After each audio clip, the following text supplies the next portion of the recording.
Yeah. Yep, of the TORG Eternity Day 1 Living Land.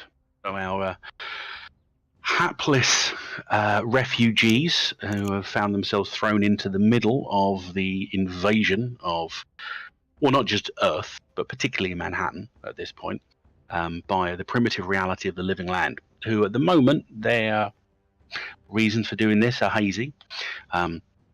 They've trekked through the city with the intent of heading towards some kind of authority or safe haven.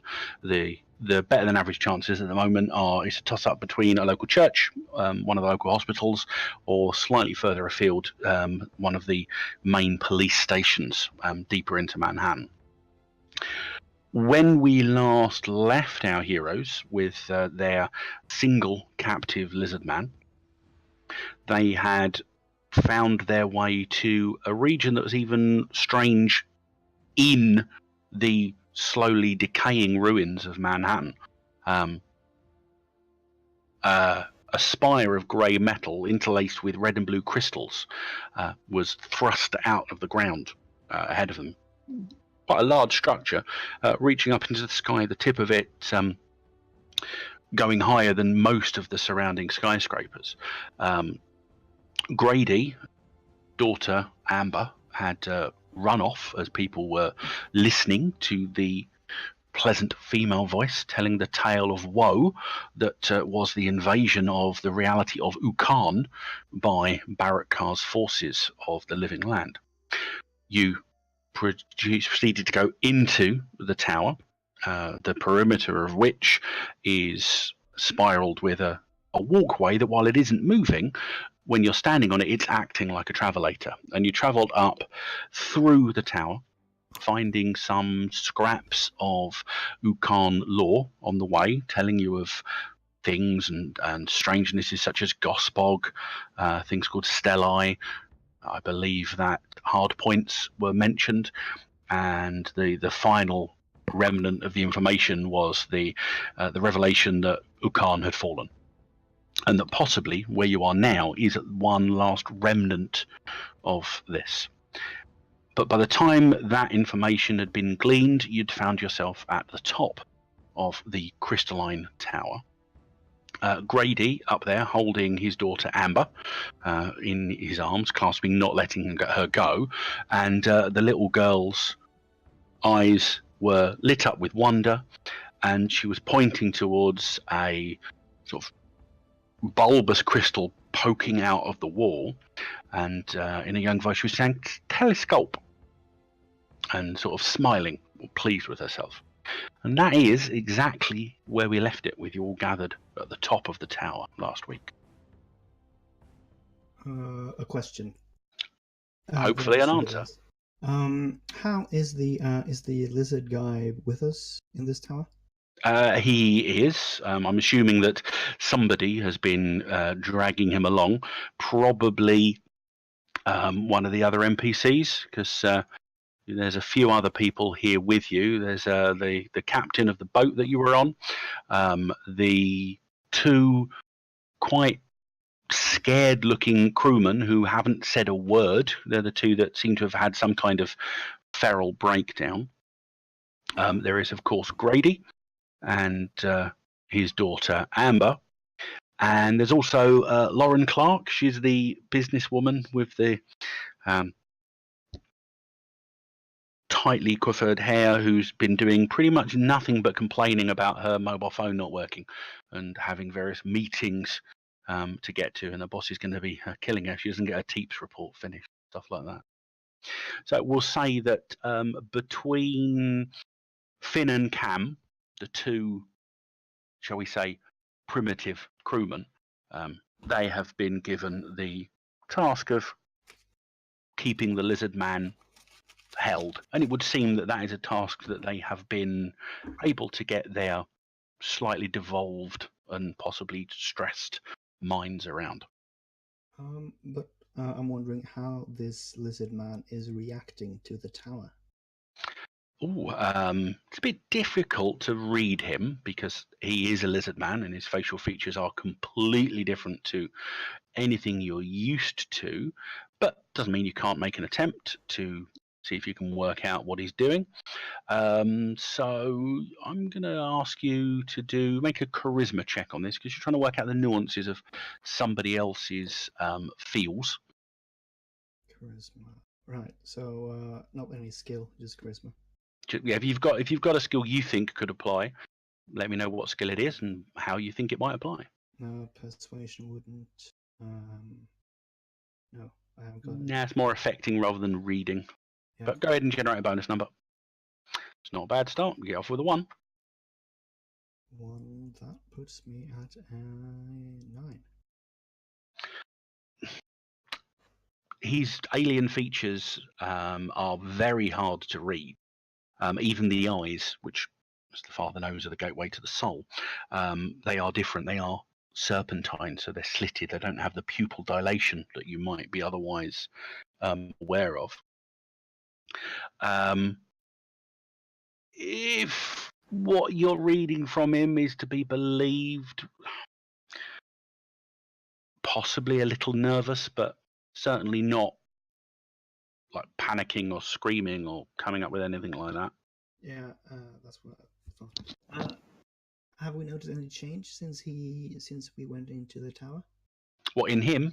Yeah. Not at all. No change at all. Okay. Still nervous. His eyes are furtively looking around, but he is certainly not giving off any particular vibe that the Reverend's picking up on. Do I see my laser rifle, laser pistol, laser cannon, laser whatever? Give me a find check.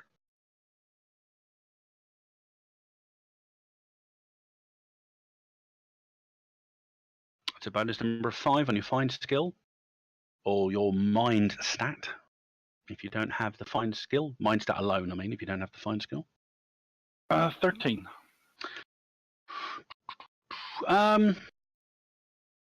You're looking around. I mean, up at the top of the tower here, the room's quite a bit smaller than down below. You do see. Doesn't look like a laser pistol or a laser rifle or anything like that, but to the side, just nestled underneath the crystalline device that Amber was pointing at, there do appear to be a series of sort of cookie-sized discs, seem to be wrapped in foil.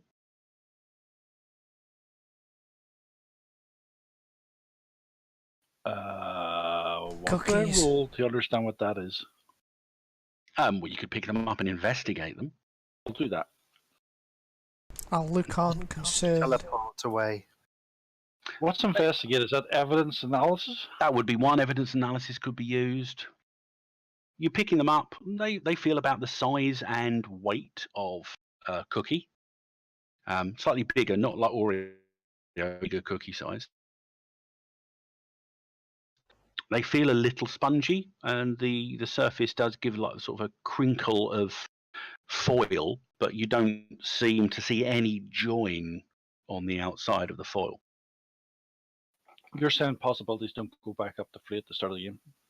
No, they go Yeah. up at the start of a scene. We'll use a possibility added text. Okay. A wrangle.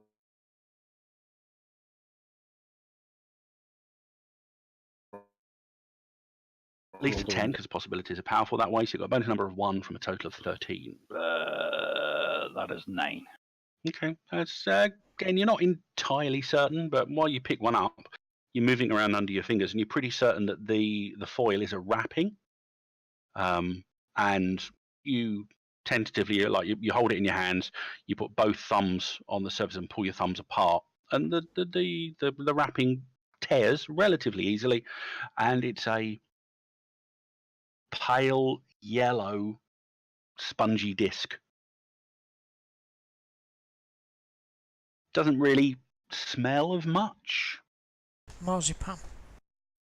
Yeah, So- sort of consistency of a pretty solid marzipan. So it's either food rations or some sort of throwing bomb thing. My thinking of it. There are 10 of them.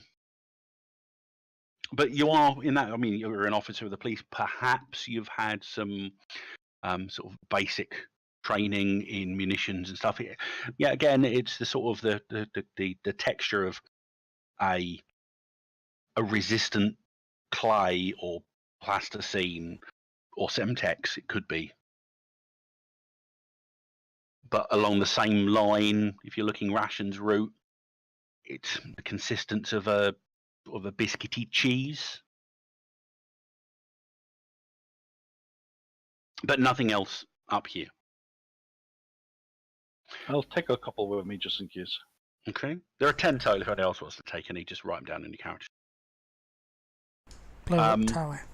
While you're looking around, others, you do notice that the surface of the crystal blob on the side does appear to have, from the distance, it's not really an image, but you can see there are shapes moving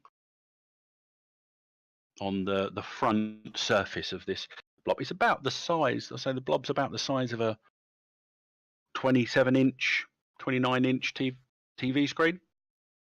Sort of the top surface of it is, or the front surface of it is anyway. Pretty hefty, huh? Yes. Anybody looking around the back, you can see it is joined seamlessly with the wall of the tower, and you cannot, literally seamlessly, you cannot see a seam. It is almost extruded from the wall of the tower. Question: did you describe what these things look like? Was there any pictures of them? No, there are no pictures. It's about the let's say it's about a 4-inch across circle. No, Size sorry, you misunderstood. I meant the people who built the tower. Oh no, there's no pictures of people. You just got the handouts. The images on the handouts were a representation of a stele of the living land, which looked like a big bone tooth growing out of the ground. An artist's rendition of a gospog, which were the horrific plant shock troops of the invaders, and hold on, nothing on the third one. Nope, the third one was just text.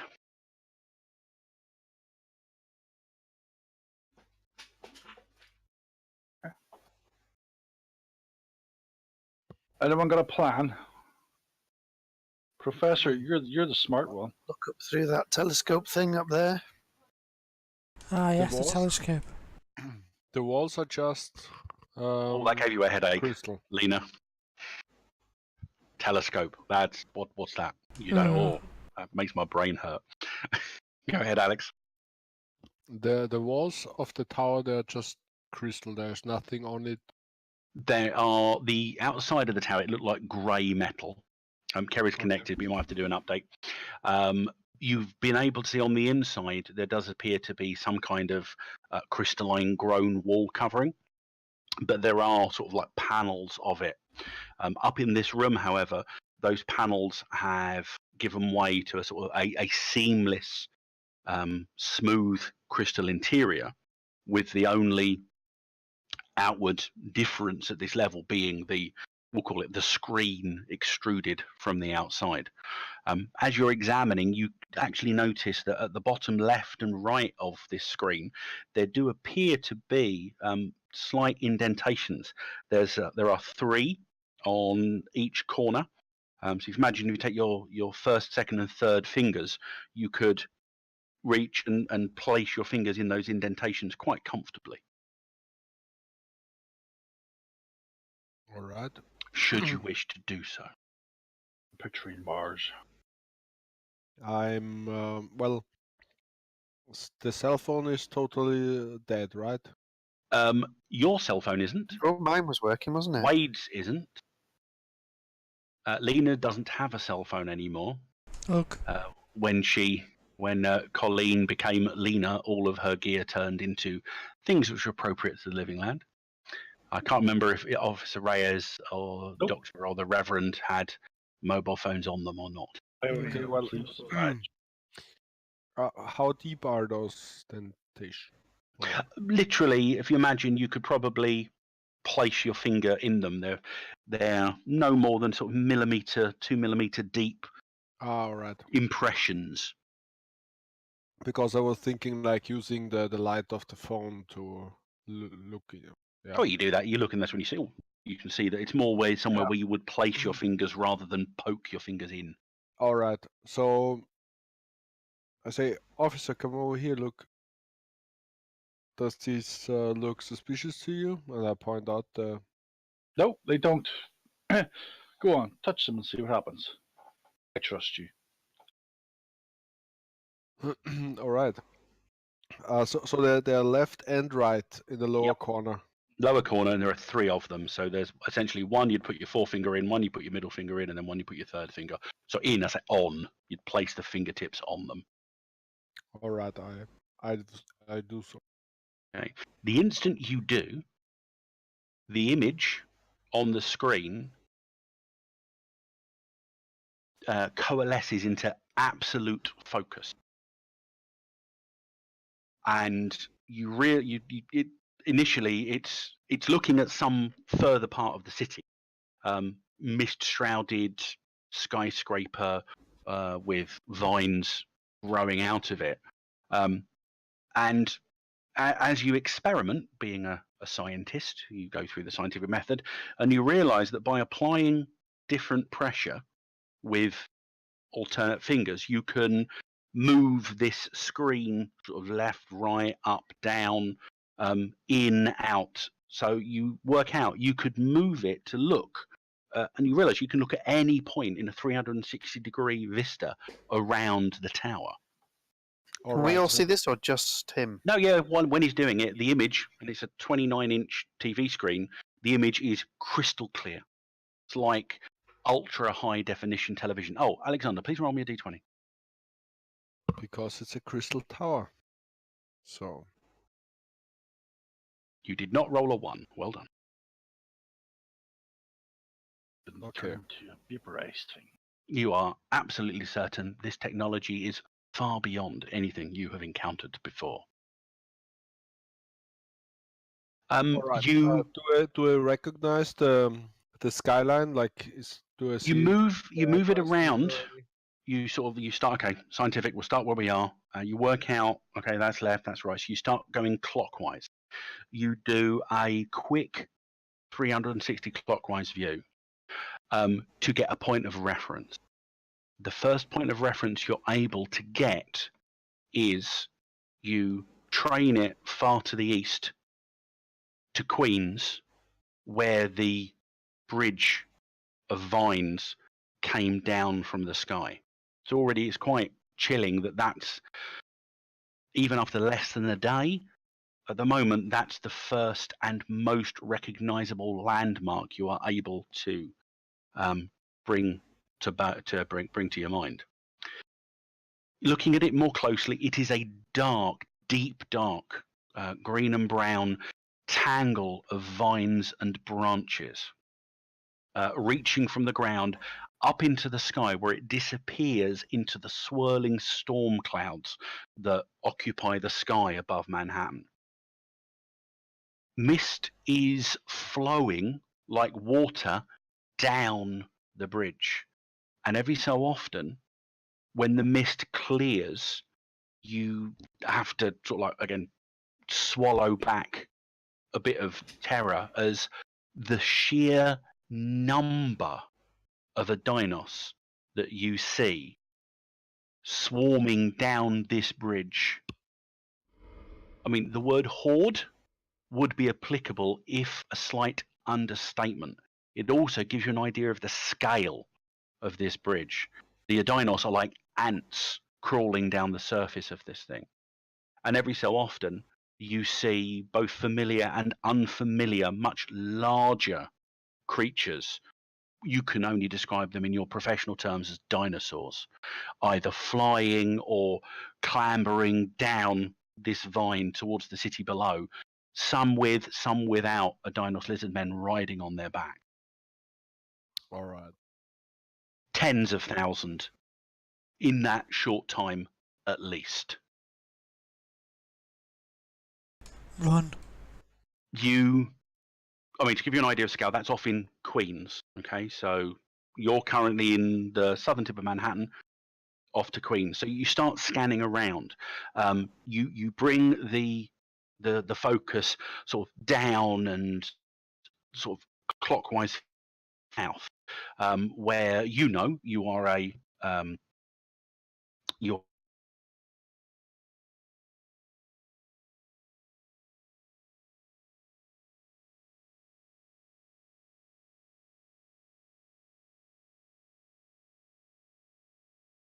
on now the Brooklyn Bridge, and you proceed to view those ones. The Williamsburg Bridge is broken. It looks to have just been torn apart by something huge in the middle. There is a brief flurry of hope in your breast when you see that both the Manhattan and Brooklyn bridges, the bridges you are most close to on the boat, are still whole.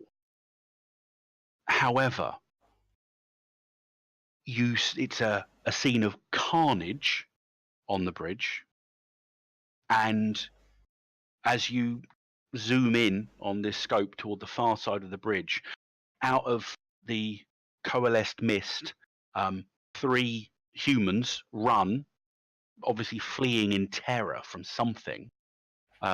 They appear to be, their clothing is quite tattered, but they don't appear to be sort of moving with a primitive gait. However, as you watch, one of them is struck in the back, and the point of a spear erupts through the front of their chest. One of the others turns to see this and goes back to try and help her companion. The third one continues to run across the bridge, and he obviously had the best of it because out of the mist strides a taller than you've seen of any of them, lizard man. It's a tall, muscular dinos with red markings all over their scales. And this figure runs out of the mist, jumps over the wreckage of a sort of a New York bus, lands on this side of the bus within a few feet of the woman who is desperately trying to pull her companion to his feet, despite the fact there's like a good foot of spear out of his chest. And she has barely a second to look up as this Dinos reaches her, grabs her solidly by the shoulders, and tears her in two. All right, I've seen enough. We need to get off this island. So you bring the scope around. So you stop looking. You stop looking to the east. That's where this is all coming from. And you start looking to the south and the west. So you said the bridge is down on Williamsburg, or? Well, I'll tell you what. We will finally give you the map. Oh, okay. So you are currently within the dotted circle called Ukan. Your boat started at the position that said boat before flowing downstream, and then you hit land approximately on the coastline immediately south of Ukan. The hospital is somewhere to your northeast. You have just been looking at the state of the Williamsburg, the Brooklyn, and the Manhattan bridges. If you look up toward the top right-hand corner, off in that direction, that's where the Maelstrom Bridge is, off in Queens.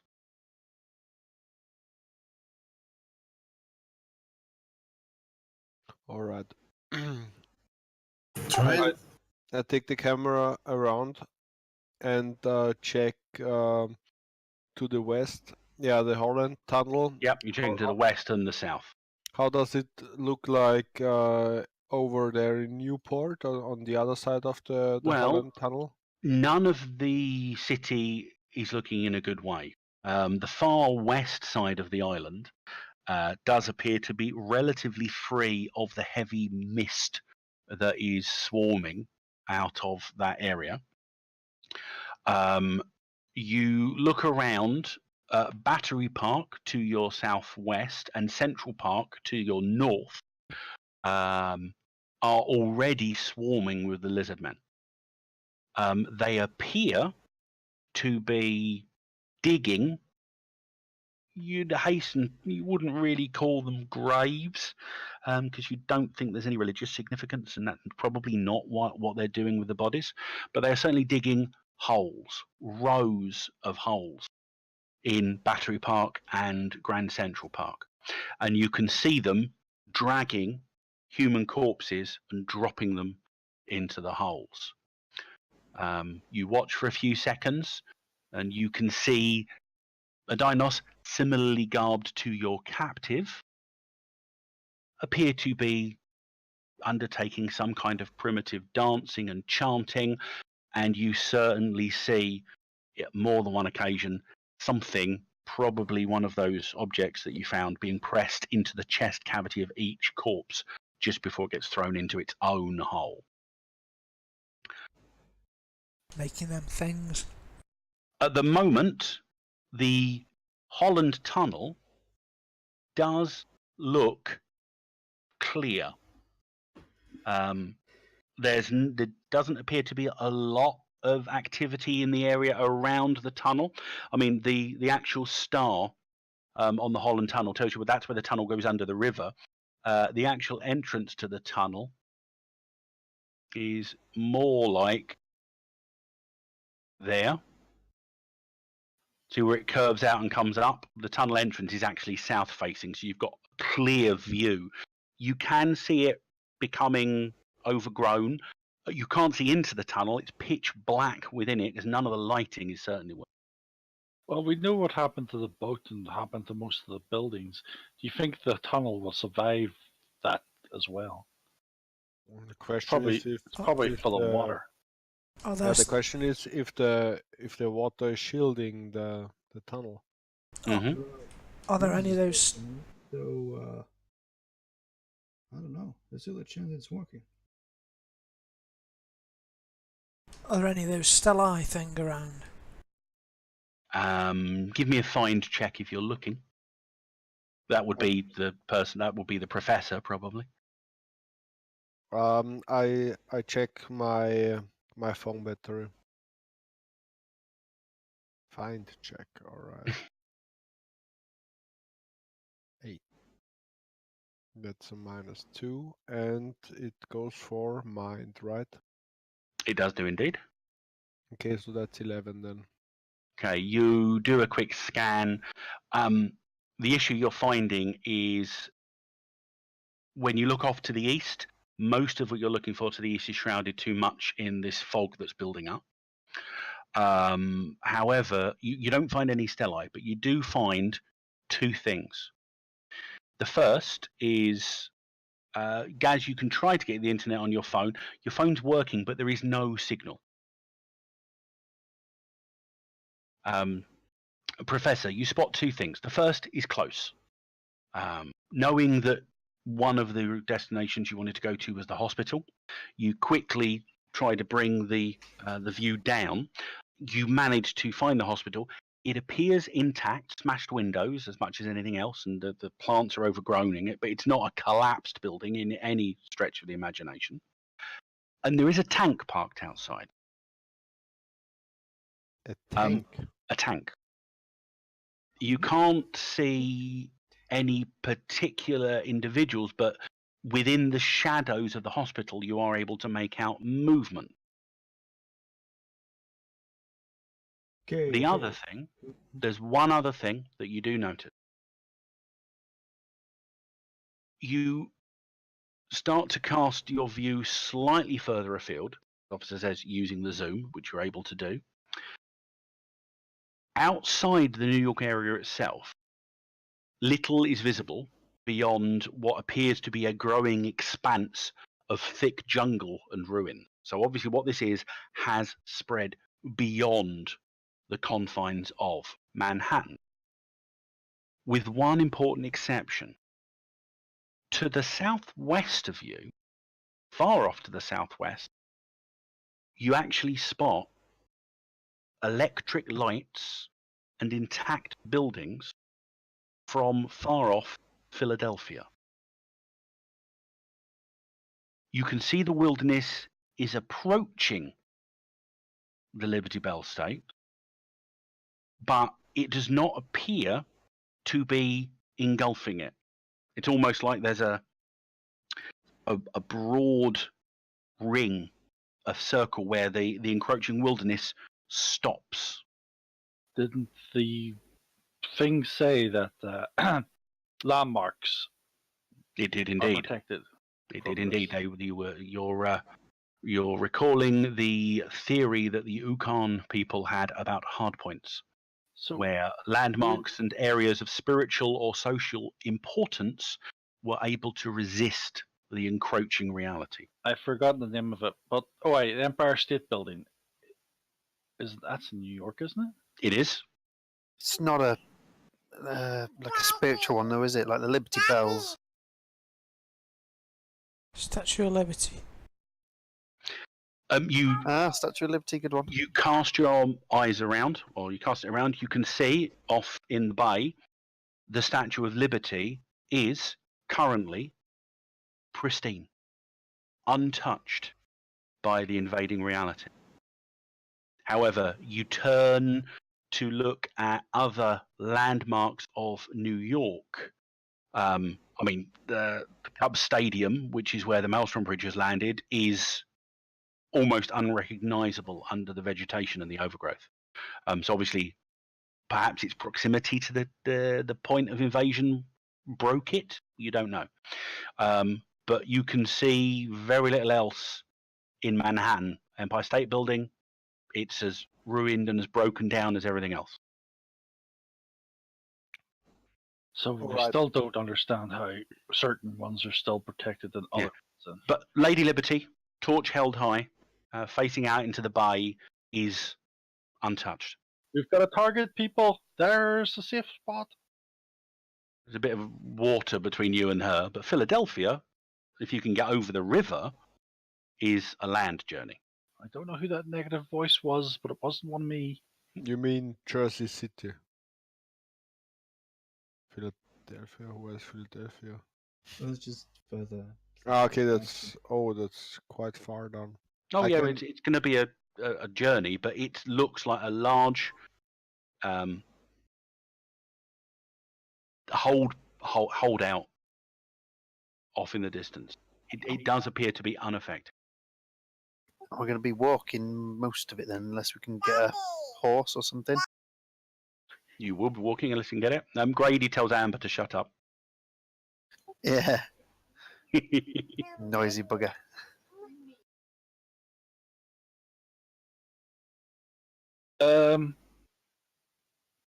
You think this place has got like a teleporter if it's in the future? It's because Worth a try. Our professor's going to be the best one to look for it. Is there anything you could think of that would be used as a teleporter, or could we move this ship? Because it seemed, did it land? Or It did isn't it a just ship. like This materialize? Well, Lena was the only person that saw it, and it literally 1 second there was a skyscraper there, and then the next this tower had replaced. Did it phase in? Can we phase it to Philadelphia? Hang on, I'm just doing a. From here to Philadelphia is 130 kilometers. But the Statue of Liberty isn't in Philadelphia, though. No, the No, Statue of Liberty Liberty Bell. is out in the bay. It's a pretty So- strong cultural landmark, though, isn't it? Yeah, but I'm wondering why you want to go to Philadelphia whenever you can go to the Statue of Liberty. Because we Because can't the get Statue of across the Liberty water. has there's that, and the Statue of Liberty has the resources of a small landmark, whereas Philadelphia is a metropolis. Plus, We might get some tour guides if we go to Statue of Liberty, but we won't get much else help. and plus, with it being so close to Yukon, we're not sure how long it would hold out. I mean, it might be holding out now because it's such a powerful cultural landmark, but Yeah, it might but fall eventually. it might have a working boat, and if we get far enough downriver by boat. Then the boat But will won't break. the boat just, as soon as we get out of its reach, it'll just I break up? I look over to the One World Trade Center, and there is there's a harbor, North Cove Yacht Harbor. How Yep, does so this one look like? give me a find check. You're looking for the state of the harbour. Yeah. Find check. On or it's probably obscured by the One World Trade Center. You haven't got line of sight to it, but you do watch as a number of winged beasts do appear to be. I mean, you can't see what they're dive bombing, but you can see a number of those large beasts, the Lacten, like swooping down and then up again over and over, sort of maybe a flock of about 12, 15 of them. I'll say out loud, I guess escaping by boat is not an option. Do we know if so? The actual land itself doesn't seem to conquer these landmarks. But do we know if the Eidnos can like walk in to these areas? You have no idea. Right. So that wasn't told. So they could still invade these places, just not with the. Probably. Yeah. Okay. I mean, if anything, you would think, based on your own experience of those of you that have tried to do things that are alien to the local reality, if those landmarks are maintaining the local reality, then perhaps the Adinos would have difficulty, or at least the locals would find it easier to defend because their guns would continue working. In all likelihood, the tools that you've seen the Adinos use so far would be perfectly capable of functioning under core Earth world laws. A spear is not a particularly technological device. Possibly some of their other tools, some of their weirder, more esoteric tools might have issues, but it would seem that the strength of the living land is the number superiority. And when they're fighting on their home turf, well, most of your tools are going to cause you problems. All right. I think we can only leave the island using the tunnel. That's our best choice because going over the water will leave us exposed by attacks. As the professor's talking, he's moved the screen to look at a different section of the river, and literally, as he said, might almost leave us exposed. Just on the screen, something massive, just the back of it, just crests the surface of the water, and this thing that's probably about 3 times larger than the mosasaur that you fought at the ferry, just briefly comes up to the surface and then goes back down again. And from above. So I think this would be our best shot. Perhaps if we can go to the other side, we will find a working car and escape to Philadelphia. Horses. We are Yeah. so dead. Yeah, I don't think we'll find a working car. Did you say you saw a tank? Yes, there was a tank outside the hospital. Can't believe it's going to work. Is it moving? Or is It all was this parked. smoke coming out? No, there's no smoke coming out of it. We run. It's on the way, anyways, so we might as well. Yeah, the hospital is on the way. I fear if we go there and try to get the tank, we will end up going into the wrong direction, I guess. And I fear the tank isn't working. We just found out the tank's in the direction to the tunnel. Do you, Doctor, know how to drive a tank? No. Oh. I don't think we should avoid potential advantages on the, in case it doesn't work. Doctor, the one thing you do know is you still have the captain of the ferry. She still has a bad cut on her head. You're looking overland, just some basic, for those of you probably, Officer Reyes and Dr. Damasalang. For different reasons, you have had to learn how to function in a crisis. If you're looking at upwards of over 100 kilometers trek to Philadelphia, in the conditions you've seen, you are going to need supplies, medical and otherwise.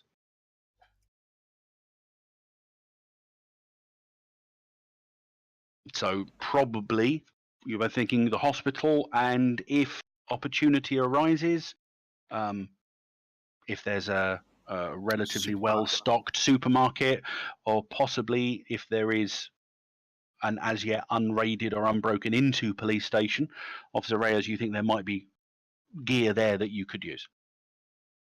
Let's get some Twinkies. Kill food.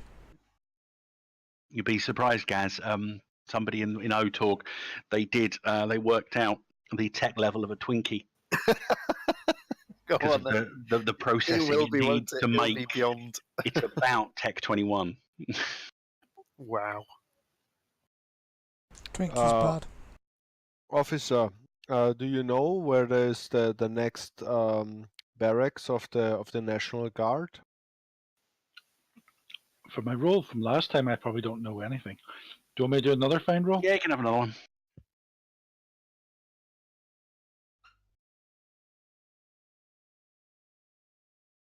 You don't re-roll though, because you're rolling unskilled.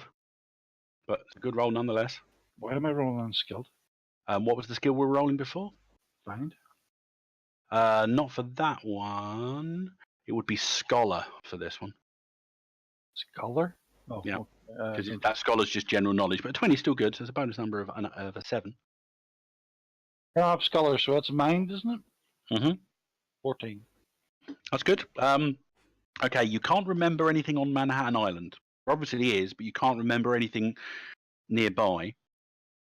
You're pretty certain there is a National Guard base in Jersey, which would be on the other side of the river.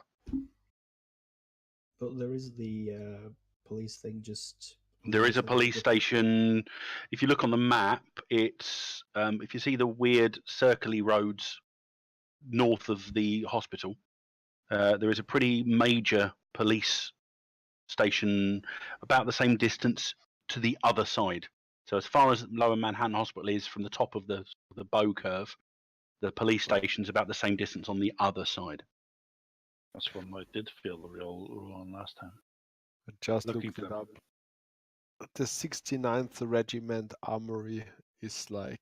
That's in Jersey, isn't it? No, it's up on 26th Street. Which I think that's a fair distance away from where you're. Yeah, that's it's like next to Madison Square. Yeah, that would involve. I think that would involve going past Central Park. No. Central Park it's like half the way to Central Park. Yes, it's a fair distance away. Yeah. No. But the I ones guess- that the ones that the officer knows about are there would be one off in Jersey a ways. All right. Shall we get So- our hands in motions, and maybe there's that guardian still here. We could talk to it. I leave the screen and check out the room if there are any other similar controls available. No, the observation chamber at the top, apart from the small pile of biscuit discs, for want of a better term, the Officer Reyes found. The telescope is it up here. All right. The various levels of the tower you came up through were filled with detritus and rubbish. You could search them on the way down if you decide to do so. Yeah, sure. Yeah, I will keep my eyes open. let's all do 9 that. minus -1. So that would be 10 for me. Okay, and the Reverend probably got a 9, I think, off of your mind for a find skill. Yeah.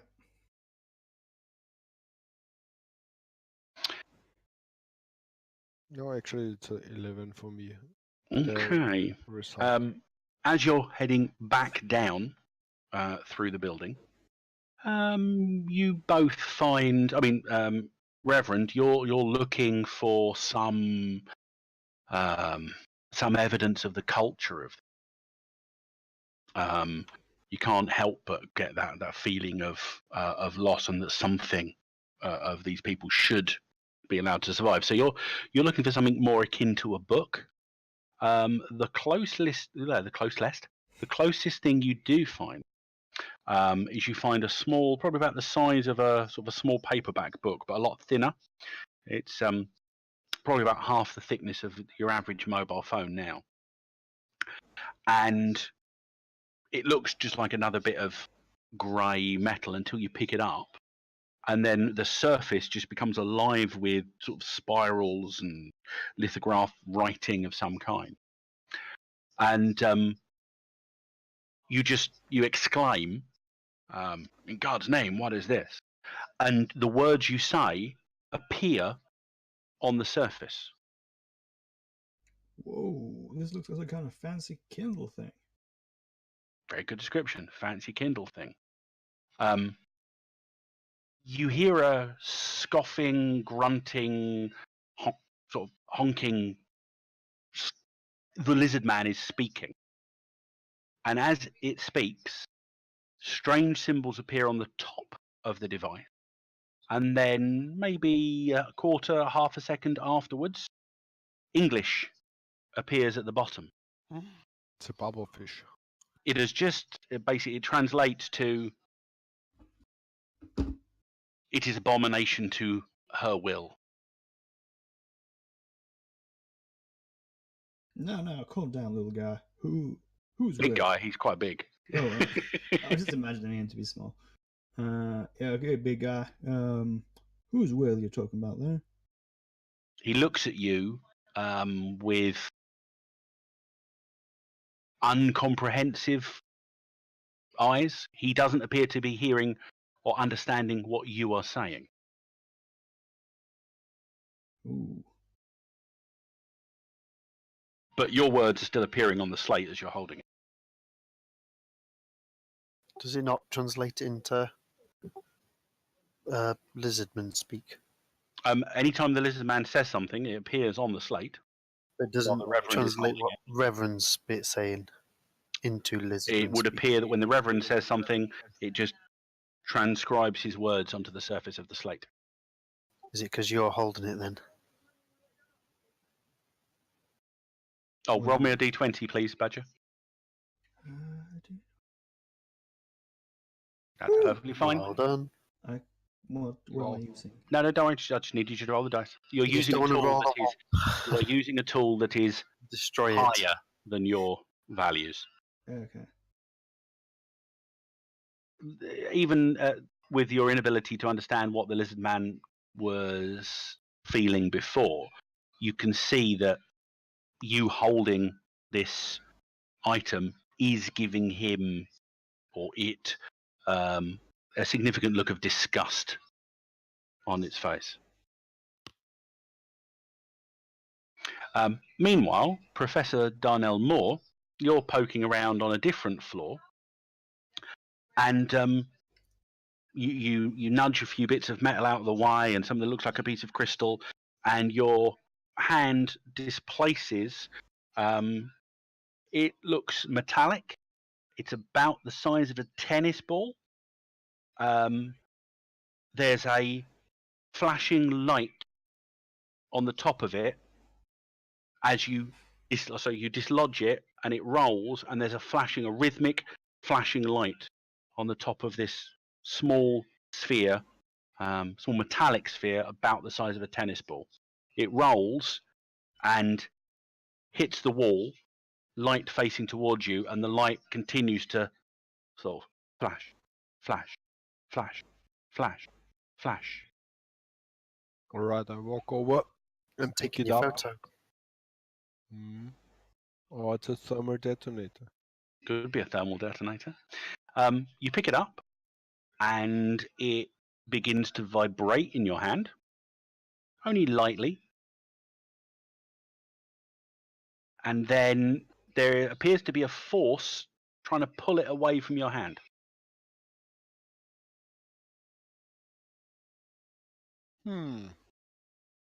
I try to keep hold of it. Okay, you're trying to keep hold of it, and the force seems to keep pulling and pulling. Give me a strength check quickly. So just add a bonus number to your strength. I was about to say that I try to follow it. Does it have a certain way where it pulls, or It appears to be trying to pull upwards. upwards? Okay. Yeah. So I try the strength check. Look up. That's You manage to 6, keep hold of it until it's 13. about 2 feet above, maybe 3 feet above your head, and you're standing on tiptoes. And it appears to stop pulling at that point, and then the light that was previously flashing expands around the whole thing's surface, and it is giving off light. Oh, looks like a torch or something. You I let go. you let go, and it remained static above your head, about 2.5 feet up.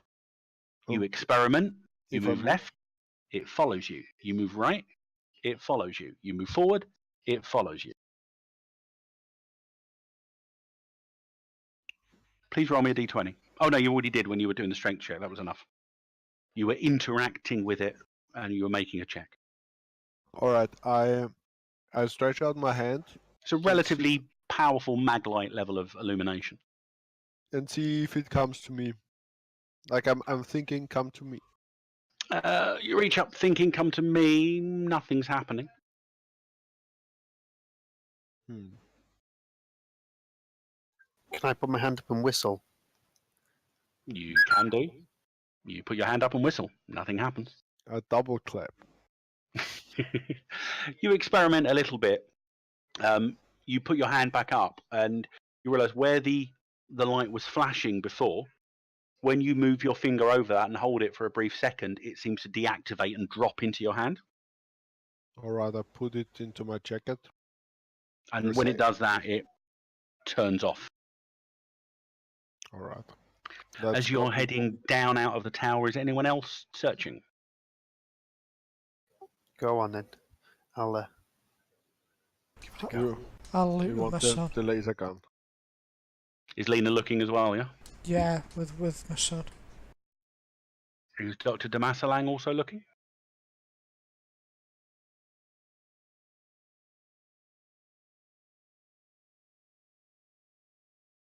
Ignore the +2, I was getting carried away.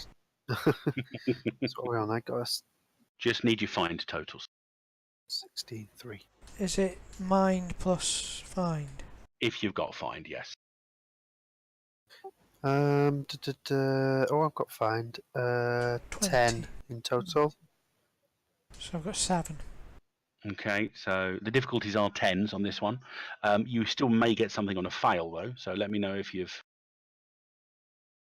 I've got, yeah, set me bonuses 7 in total. Oh no, wait, you had, yeah, sorry, you had the bonus at the end, don't you? Yeah, so the 14 gives you a bonus number of 2, I think, or 1. So 1 adds to the find. You only got 12 though. Yeah, I got 12, and then it's my mind plus my find, which is 8, so 20 gives me That's a a 7. 9? 7, should be. No, the bonus number adds to the attribute. You don't add the attribute to work out the bonus number. So your mind of 7, your total bonus number was a 1? Sorry, now I'm looking at the wrong person. I've got a 12, so my bonus number That is gives you 0. nothing. Yeah, so that gives you a 7 on mind, yep. You were right. No, but you said you had a find of 1.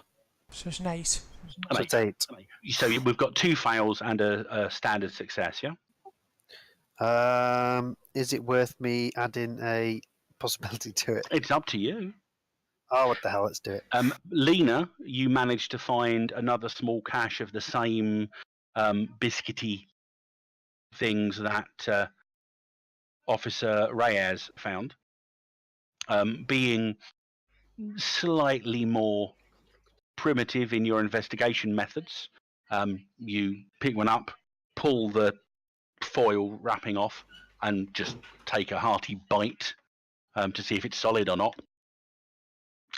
It's not She blew up. nice, but doesn't taste poisonous. Basically, you know they're ration bars. Ah, good. Tech 27 ration bars. So yes, you might disconnect while eating them. However, you won't need to test while digesting, or the more unpleasant idea of testing while crouching. Anyway, Dr. Damasalang, you're looking around. It would seem that the Yukon people have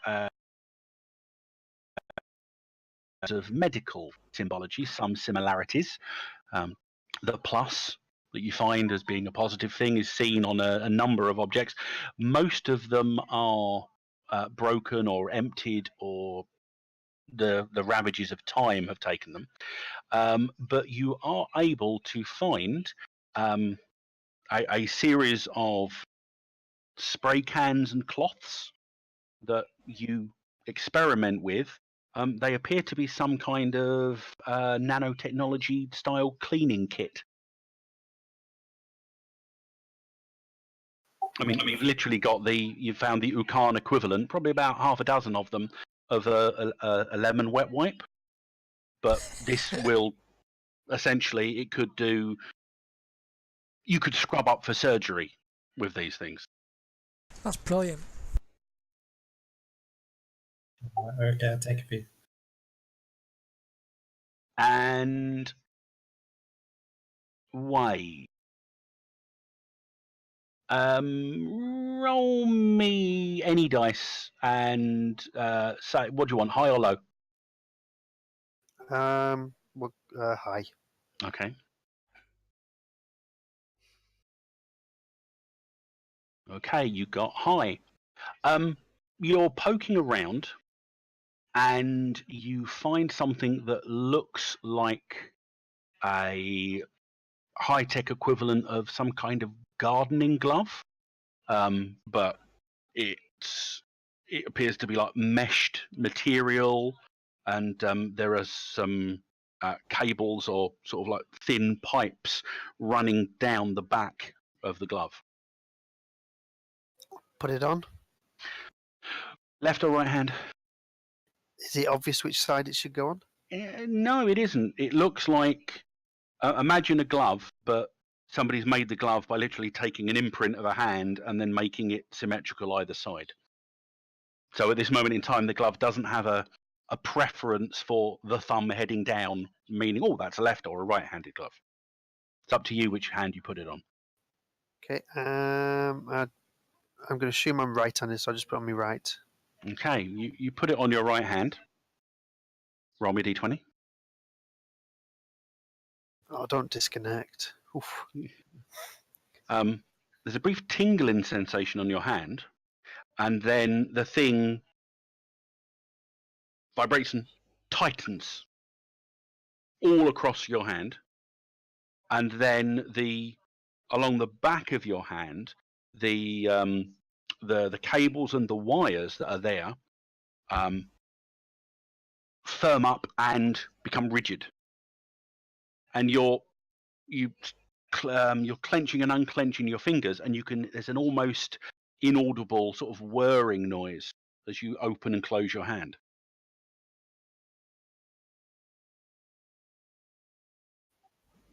Can I look? Oh, I'll see if Go there's ahead. something to pick up or see Yeah, if you crush pick- something. You pick something up, and it's a piece of something that metal. does not look Yeah, technical.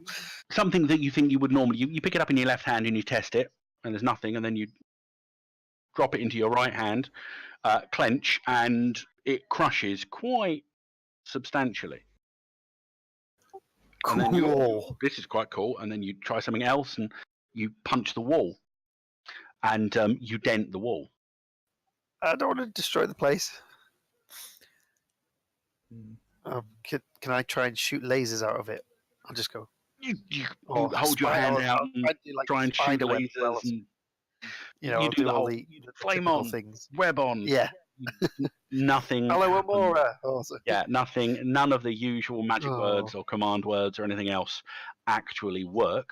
But you do feel that there is some kind of, you can feel a force or a pressure. It doesn't allow you to lift anything more heavily, but anything you can apply your hand pressure to, even up to and including a punch, does appear to be greatly enhanced by the technology of your new power glove. Ooh. Strength +4, Oh. unarmed combat. Yeah, but he's I'll look at the officer and say, "You got something to say now?" Well, I don't Clench my think it'll fist. last long outside. It only works in here. No, we're not in. We're still in the jungle here. This is still classed as Actually, foreign. you're in. Okay. You don't know this in character, but you're actually in a mixed zone here. The reality of dead Ukan is existing in a equilibrium with that of the living land, which is why within here, none of your tech that would fail in the living land is currently at risk of failing.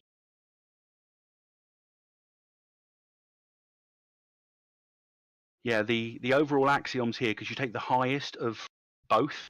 So you're currently, if you look at the living land one, 1724.6, within the mixed zone, you're 8, 27, 24, 27.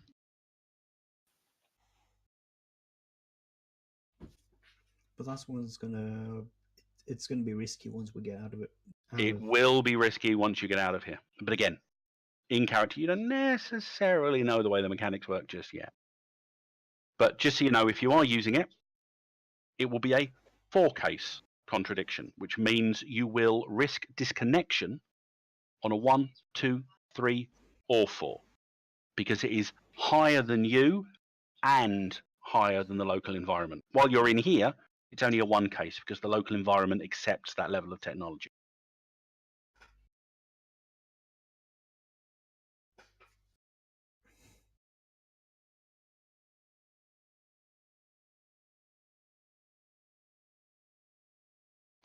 Okay, so that's what you've found. Please record the appropriate things on your character sheet. And while you're looking around, or just as you finish looking around, you begin to move further down.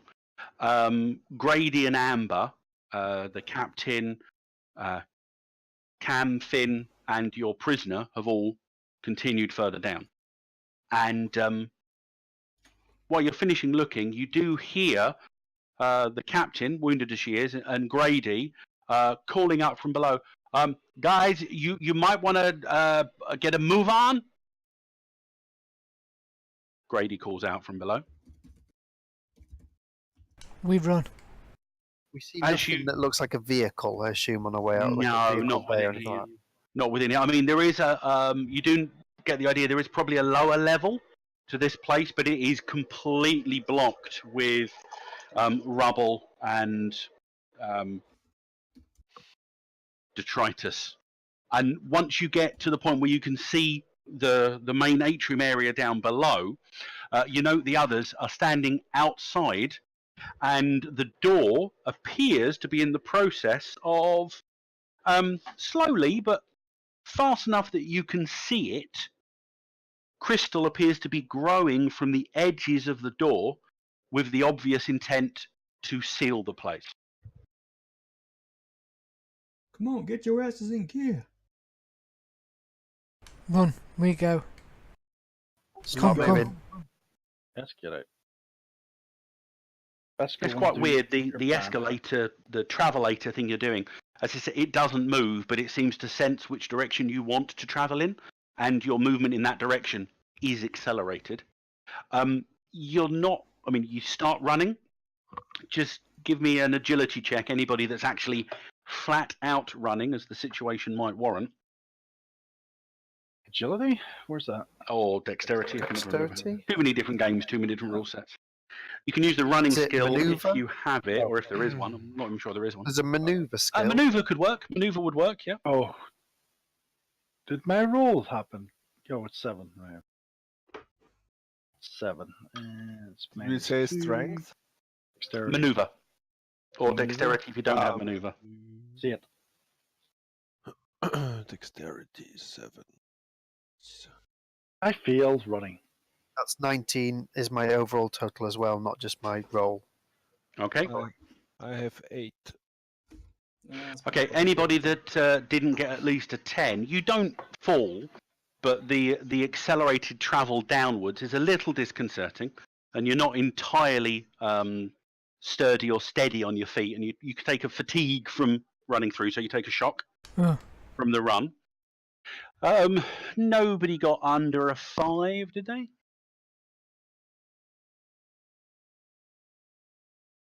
Doesn't look like it. Nope. So you're able to, you all get out in time. I mean, it's not like the last person comes out and the final bit of crystal like seals up. It's you get out, and then over about another 30 or 40 seconds, the door appears to completely seal over. It's sealed over in the red and blue crystal that you've seen around the place, rather than anything else. It's not the metal. More disconcerting than that, though, is once it's sealed, the whole thing seems to shimmer, and then it fades out of existence and is then replaced by the ruined skyscraper that Lena saw there before.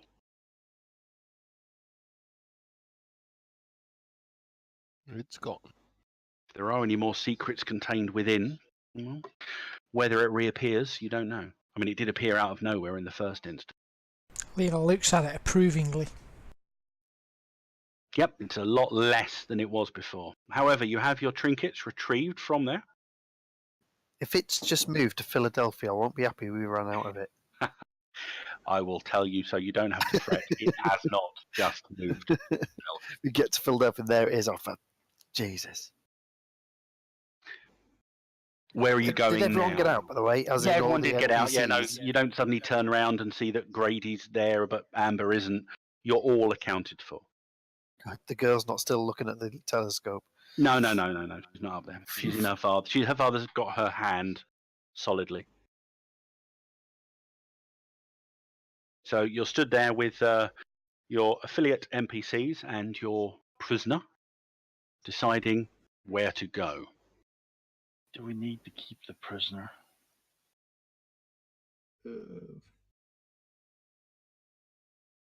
I don't know. He might. Perhaps Lena can train him to ride on. Let go. Slow us.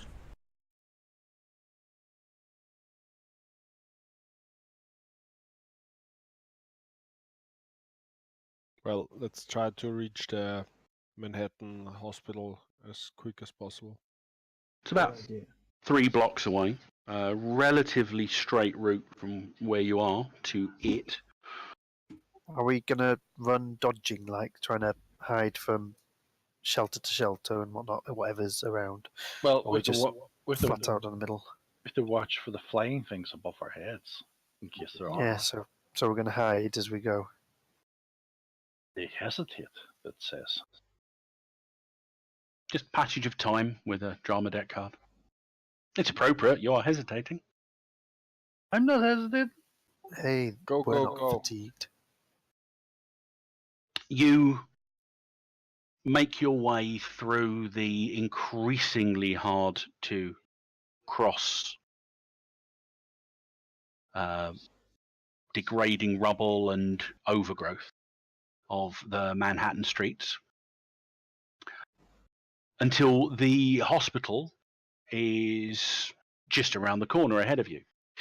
You're approaching it from the ambulance bay, and you can see a couple of already broken down vehicles parked up in the normal bays. The hospital doors are open. You can see darkness within. There do not appear to be any dinos around, but there are corpses around the hospital. Several corpses in National Guard uniform lay dead near the tank in the parking lot. At this distance, even in the time between you leaving the tower and getting here, the tank does appear to have degraded further. The green paint on the outside of it is flaking away, and you can see clear, deep pocked rust mark all around it. This is why you should have used the zoom feature. I told you that isn't working here.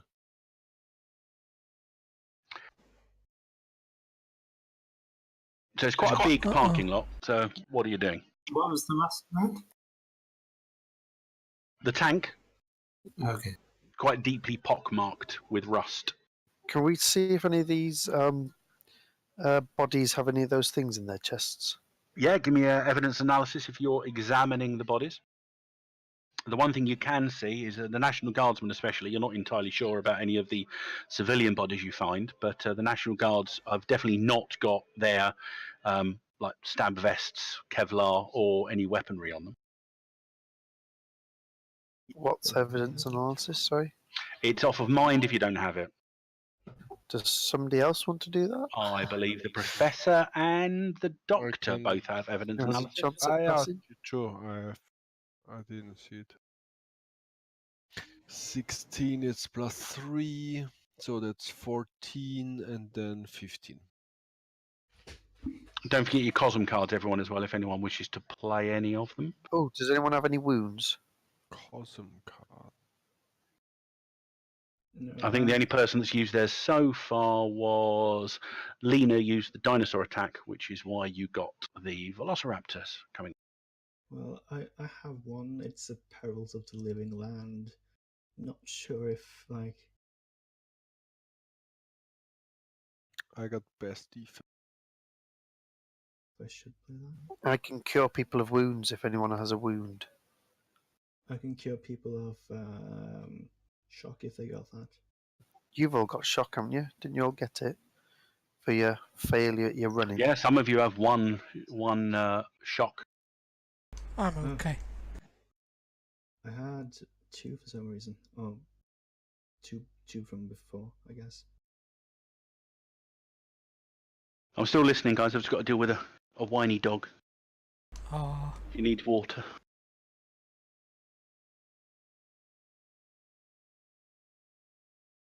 If she was younger and less blind, I'd leave her to whine, but she's not.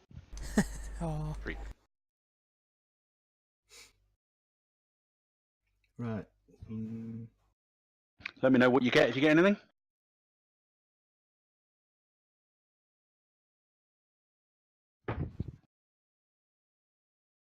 Do they, the guards have any weapons on them still?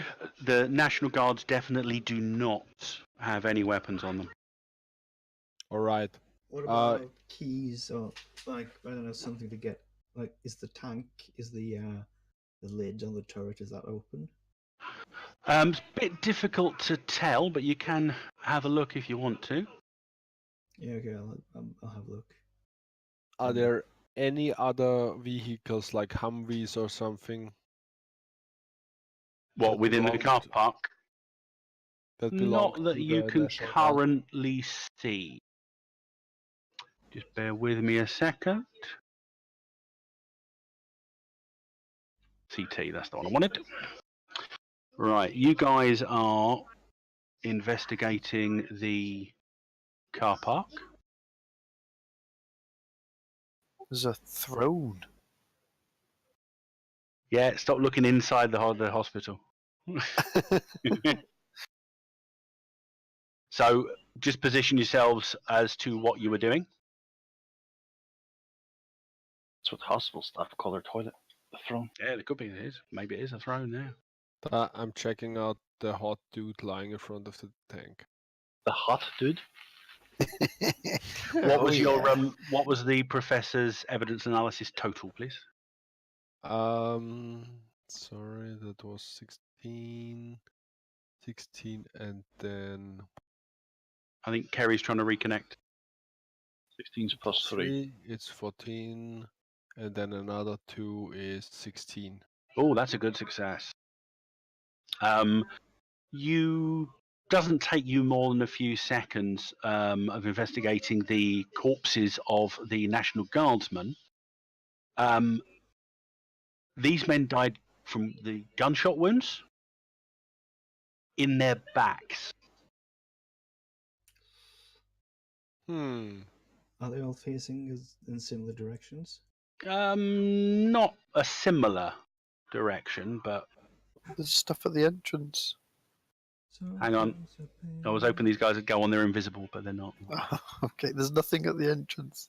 No, there will be in a second, but they're not appearing like that. They all come out in a go. Hang on. Looters or what? They've got guns and they've got like skin all bare like that. There's something weird about them. They got spears, haven't they? They do indeed. As you're investigating, out of the darkness of the hospital entrance, because there is no light inside, comes a small band of primitive humans.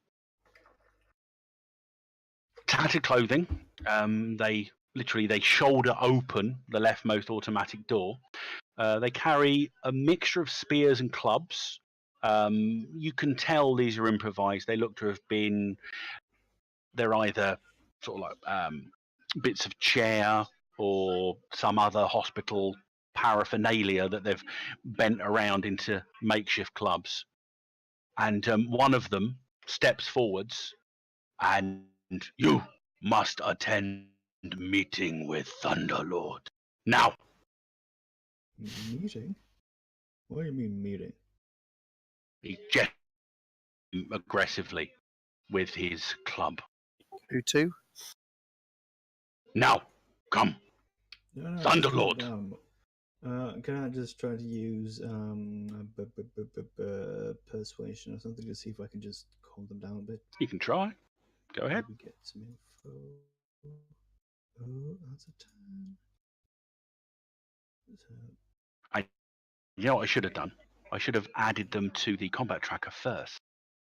Because I've now got to add them to the combat tracker and then drag them on again.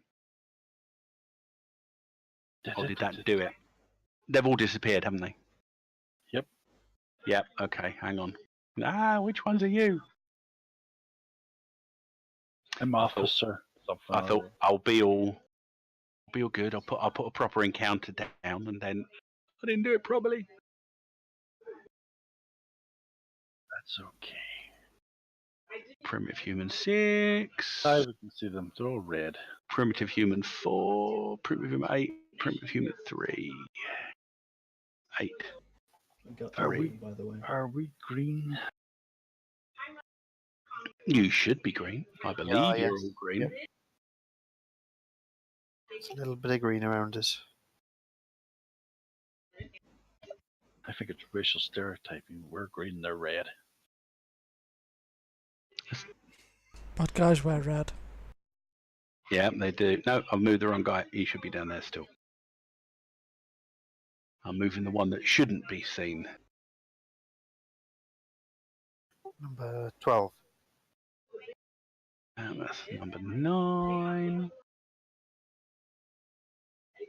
There isn't a number 9. What? Jedi mind tricks, you have not seen the number 9. This is not the number 9 you are looking for. That's Janet from accounting. She's still in the office. Computer says no. Right, yes. So, the lead individual is demanding that you come with them. And they are aggressively waving clubs and primitive spears at you. Look, I've watched old African films. This does not end well if we follow them. We end up in a cook pot. One thing you note is sort of incongruous to their overall apparel, which is sort of tattered clothes and bits ripped off, so they've all got hairy chests and muscular arms showing. That's Each just of the them women. does appear to have a necktie. I mean, it's not a Harvard knot or anything like that, but they do all appear to have something around their neck, which could be called a necktie. Can I? I believe Yeah. someone was going to attempt to persuade. The persuasion didn't go particularly well, did it? I got 11. You got an 11. No talk. You must speak Thunderlord. He demands it. Can I Trick try us. to trick them? Can you try and trick them? You can. They are beginning to spread out with the. You suspect this one jumps up onto the top of the tank. This guy comes between you and the car, and this one follows around as well. And the ones that are behind you are starting to push forward. Dr. Vanessa asks, why doesn't Thunderlord come out here and talk? No talk. Come in. We see Thunderlord. I'll nod at the others. So, Wade, what's your advice that you're always telling me I'm doing something wrong? I'm not telling you to do something wrong. I'm just thinking it would be nice if you actually did something right. What are you saying we should do then, Wade? Let's go talk to Thunderlord. Mothers are never wrong.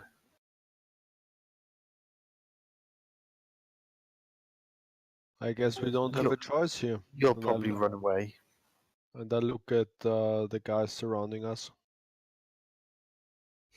Okay, they lead you in. What order? You're led in twos. So who goes first? I do.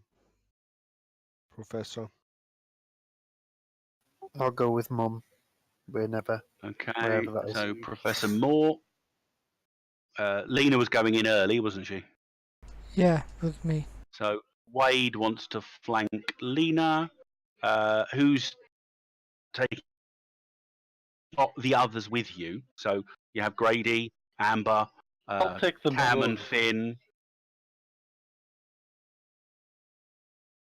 which Is that- leaves the Reverend and the Doctor taking up the rear. So flanked by these gentlemen,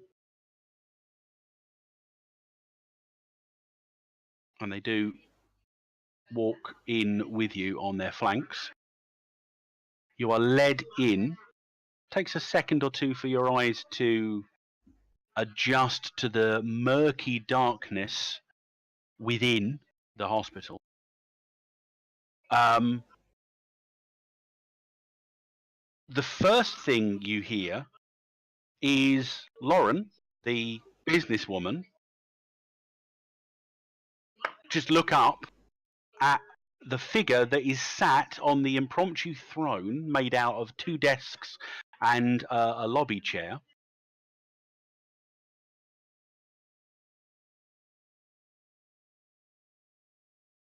And she says, Alexander, what are you doing here? There are a number of other primitive men within here, each of them brandishing a spear or a club. Looking around, you can see that there are other people within here, probably about 20 or 30 or so, either cowering in the waiting area, or you can hear movement off in the exam rooms.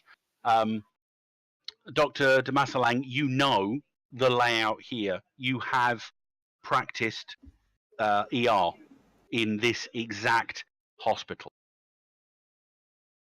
The figure of Alexander looks down and sees Lauren, says, Fine, you finally got here. He is a man in his 30s. He is wearing an immaculate business suit, glasses. He has a Kevlar vest on, and he has an M16 in his left hand, an M16 in his right hand, and he also has 3 similar rifles strapped across his back. If you want to hang on, I've actually got a picture for him. I can actually find it.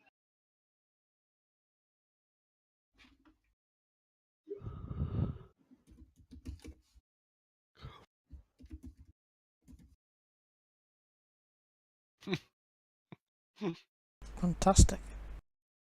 And he leans back on his throne, in air quotes. He's like, welcome to my empire.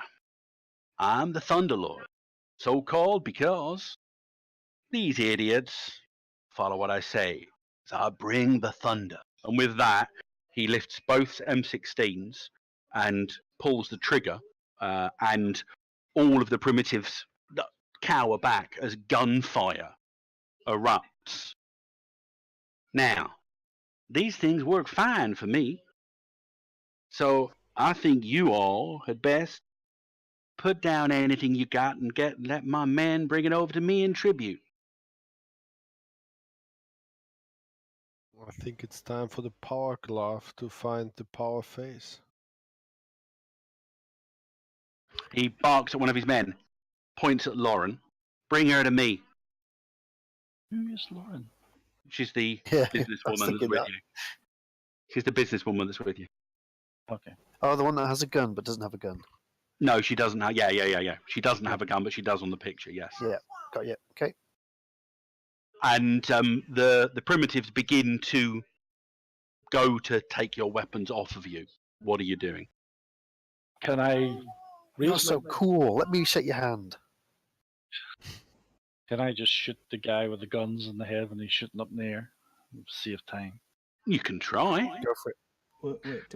I mean, Okay, Ava Officer does- Reyes is doing that. Not a problem. So we will We're into combat.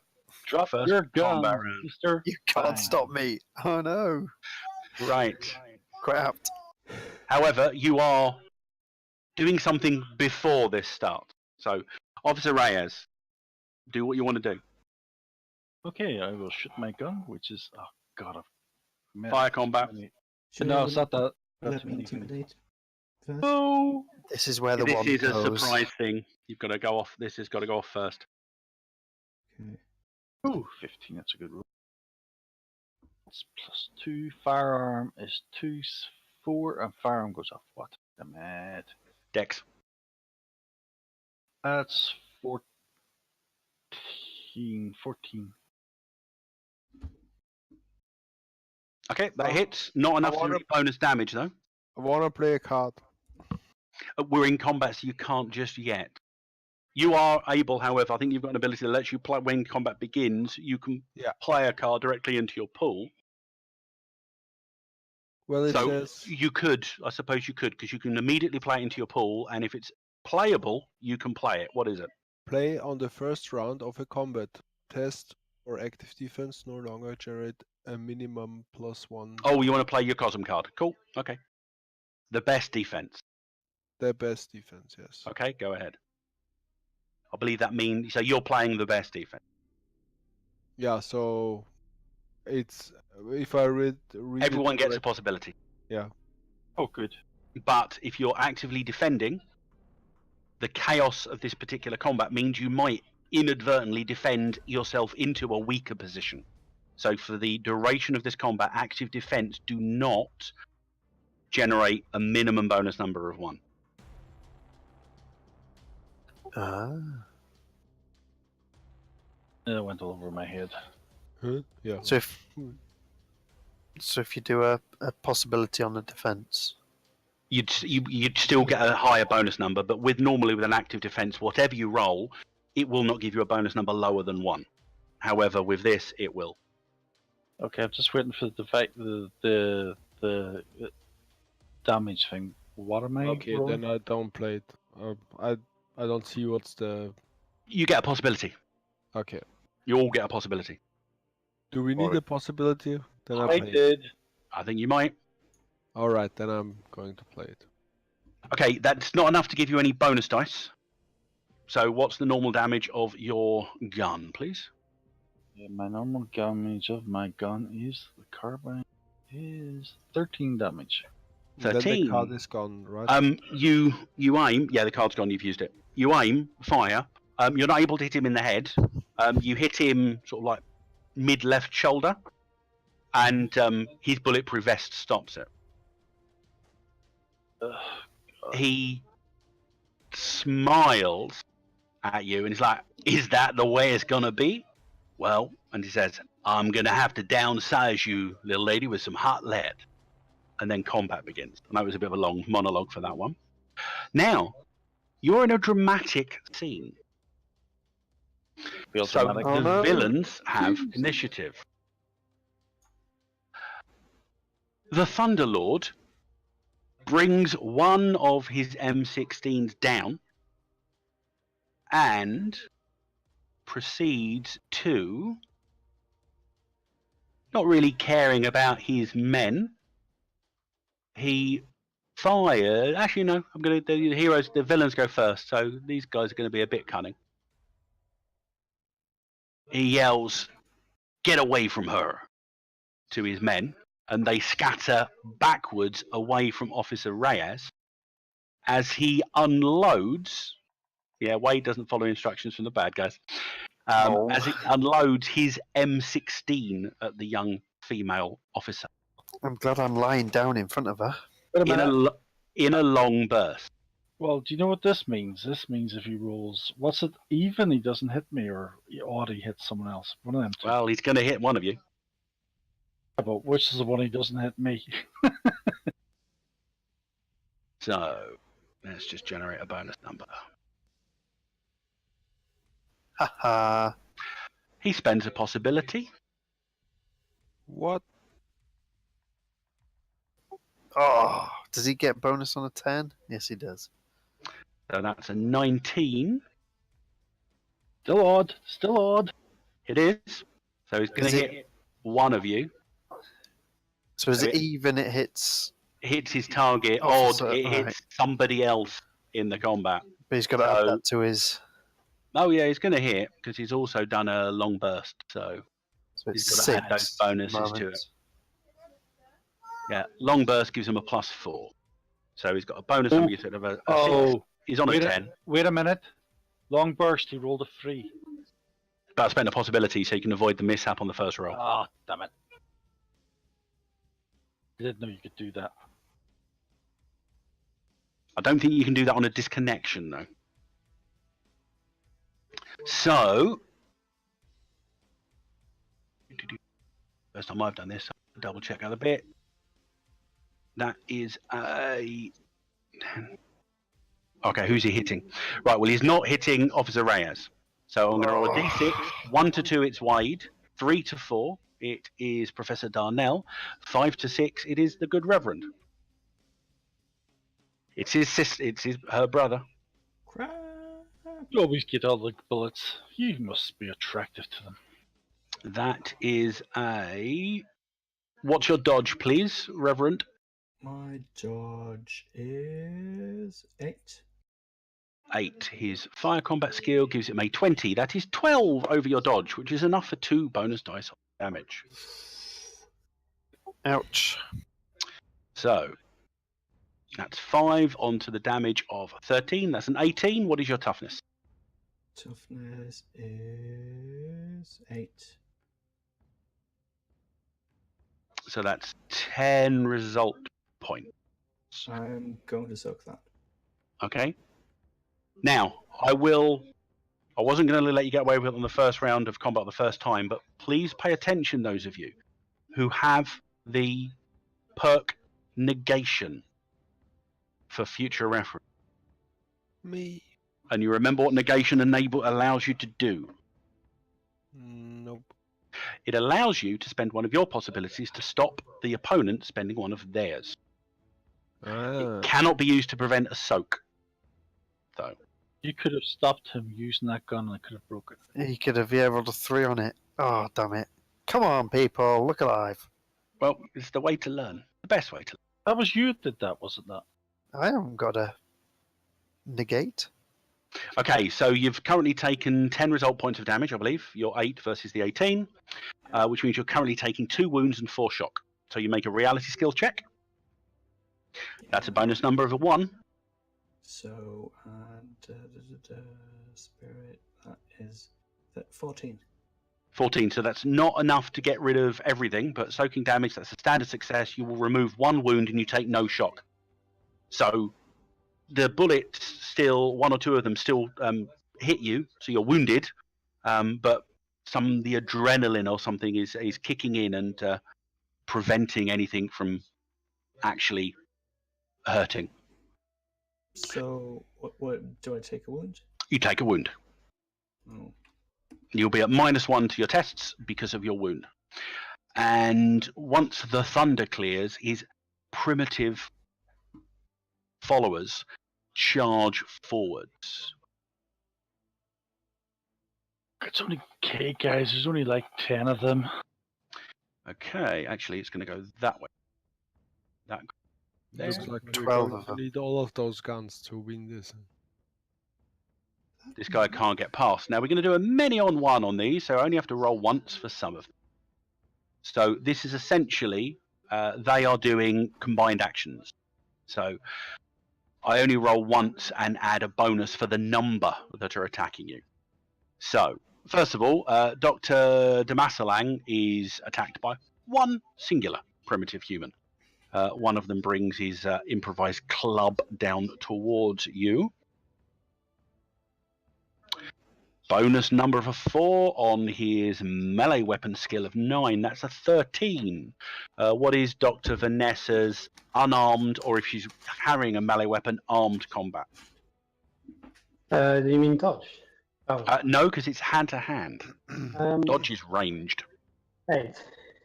So that's 5 over, so he's going to hit you if you don't do anything else. Yep. So he is hitting you for 1 bonus dice of damage.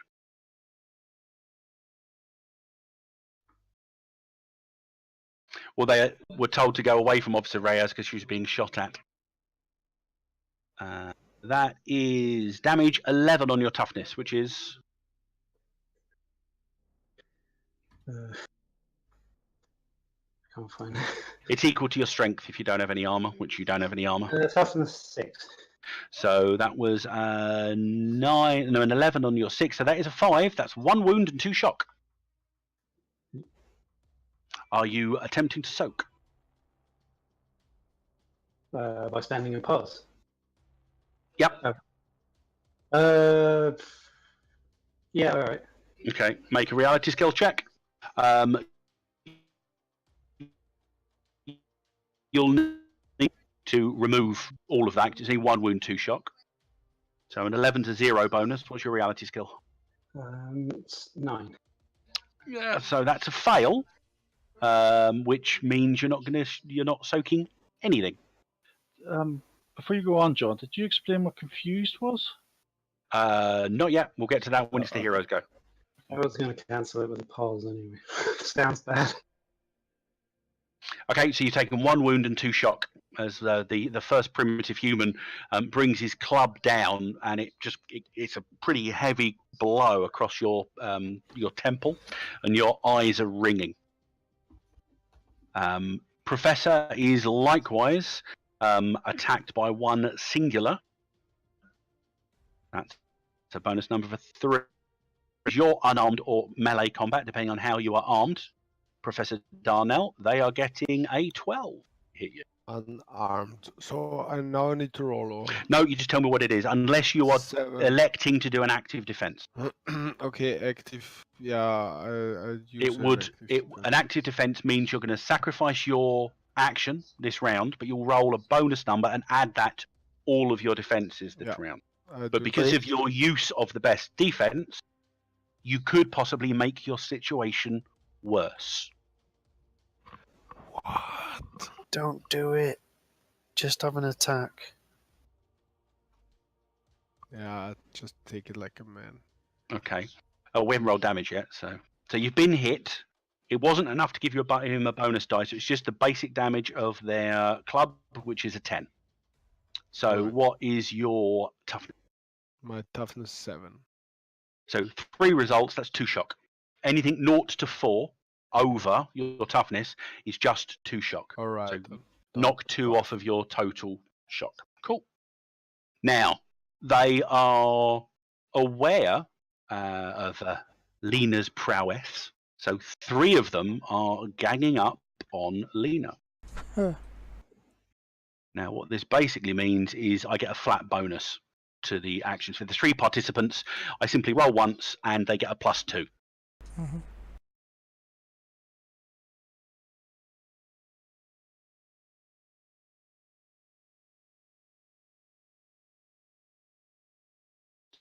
Their weapons are off of a 15. What is your melee weapons? Because I'm assuming you're still carrying your spear. Oh yes. Well, I've got melee weapon skill of 3, but my defense has melee 12. Yeah, because it's 3 plus your dex. I see. So yes, it's 12 then.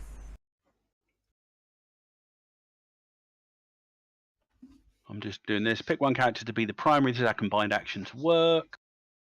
Example: 32 sorcerers attempt a massive ritual. They add +7 to their spellcasting.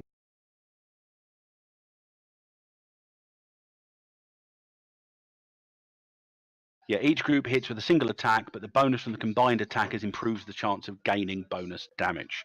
So 15 versus your 12 means they didn't get bonus damage.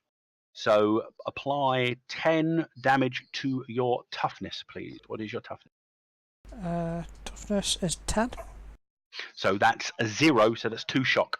So Lena is a blur of feral activity as the clubs come raining down, and she's just pulling the spear out and knocking them out of the way. But the overall, the fact of 3 of them, they still get a couple of blows in, and your head's reeling slightly. And primitive humans 3 and 11 onto Wade do something similar, but they're only getting a bonus of +1.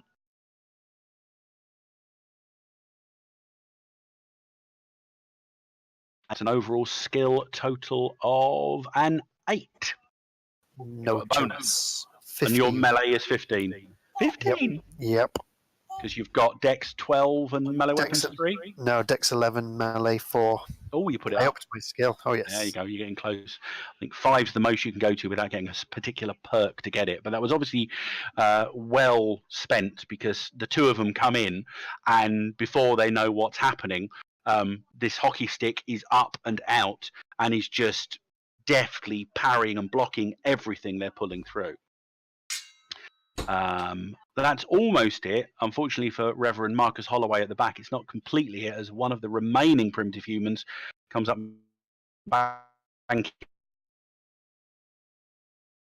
he's ready for it. His boxing skills come in, and you manage to, just with your forearm, you manage to knock the thing away, as he got a -6 on his skill, giving him a melee weapons total of 3, which I believe is not enough to get through the Good Father's unarmed combat, is it?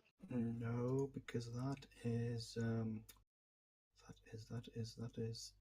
10. Yeah, 10. Cool. Now, 9. Wait, no. This is strange. it is now the hero's go. Now, this is probably the best round to get a confused on, because confused means you may not use cards from their pools during this round. You may still gain destiny cards from approved actions, and you may still place new cards into your action pool this round. You simply cannot play them from your action pool. Now, at this point, Professor Darnell, you have your, I believe it's alert or something like that. You've got a particular Yes, I have. perk. Essentially, that perk lets you start the combat with a card in your action pool. Confused means you can't play it, but you do start with a card in your action pool because of your situational awareness. So before we do anything else, decide which of the cards from your hand you're going to put into your pool. I will put glory. Okay, drag it across appropriately and delete it from your hand.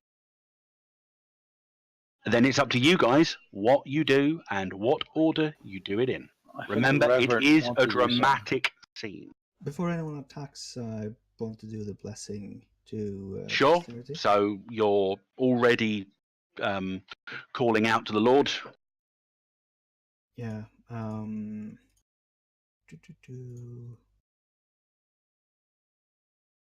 Nice. That's a bonus number of 4. 17. Yeah. Onto your but I faith. Bonus of 4. My faith is 13. But I want. Let's see. I want the best one. The best. Oh, what was the? Well, if you get a good success, so standard success it's +1 to the stat. Good success it lasts for a minute. Exceptional success, which is 10 higher than the difficulty number, Yeah, it lasts for a minute and it's a +2. Yeah, so I'm gonna spend another one to get spend a possibility to get No, exceptional. you don't actually get. For some reason, something here stops you from spending that possibility.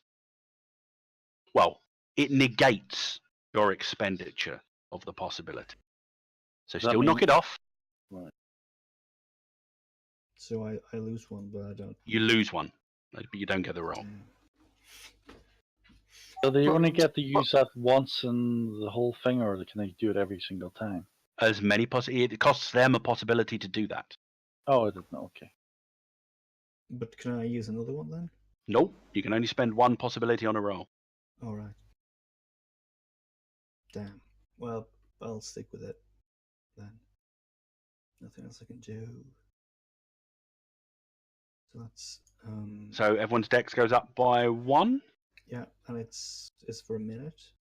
If you got the good, did you get at least a 15? I think your difficulty is 10, isn't it, on blessing? Yeah, I've got yeah, because I got 13. I got 17. Okay.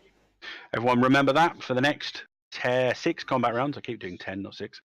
For the next 6 combat rounds, you are at +1 dexterity. So you're doing something that involves dex, add a 1 to it. Noted. Who is going after? You're all filled with a general feeling of spiritual well-being and increased hand-eye coordination. I might as okay. well shoot. Oh, right. Oh, yeah, could I? Because I don't know what this is going to do and it might help you. What are you doing?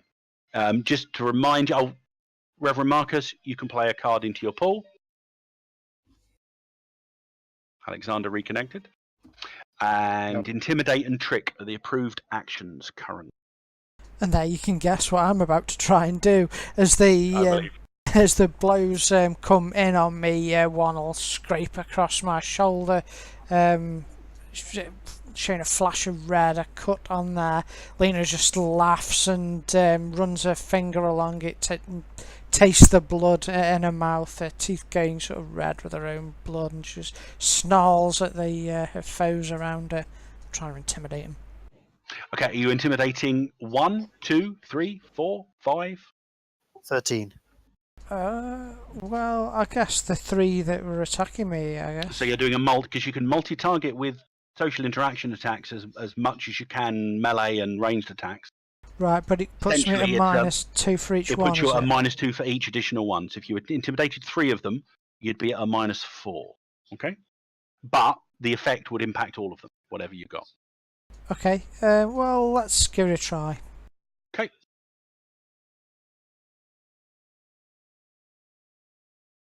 Well Nice. done. Do you have the Intimidate skill?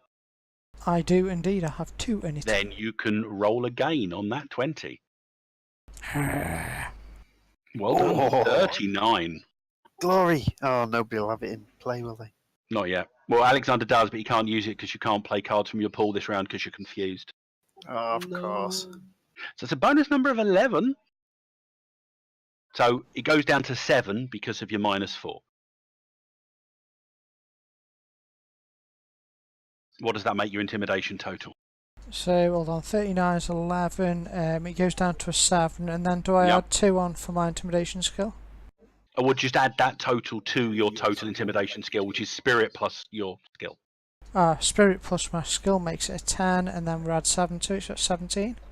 Yeah, I think it's spirit. I don't want to double check. I'm not getting you wrong yet. Spirit sounds right.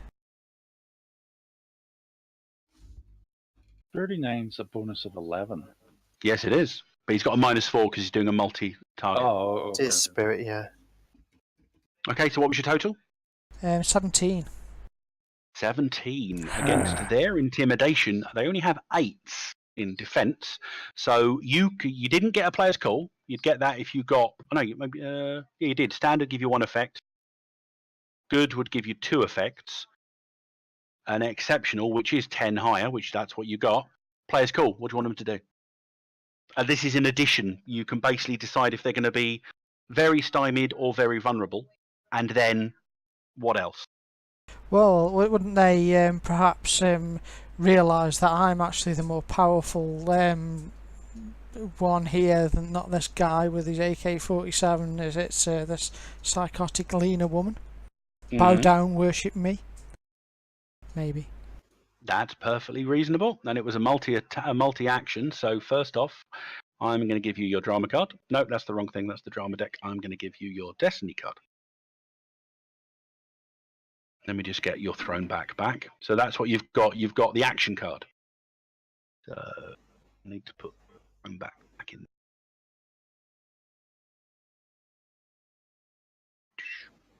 And essentially, primitive humans 8, 5, and 9 are taken out. Yay.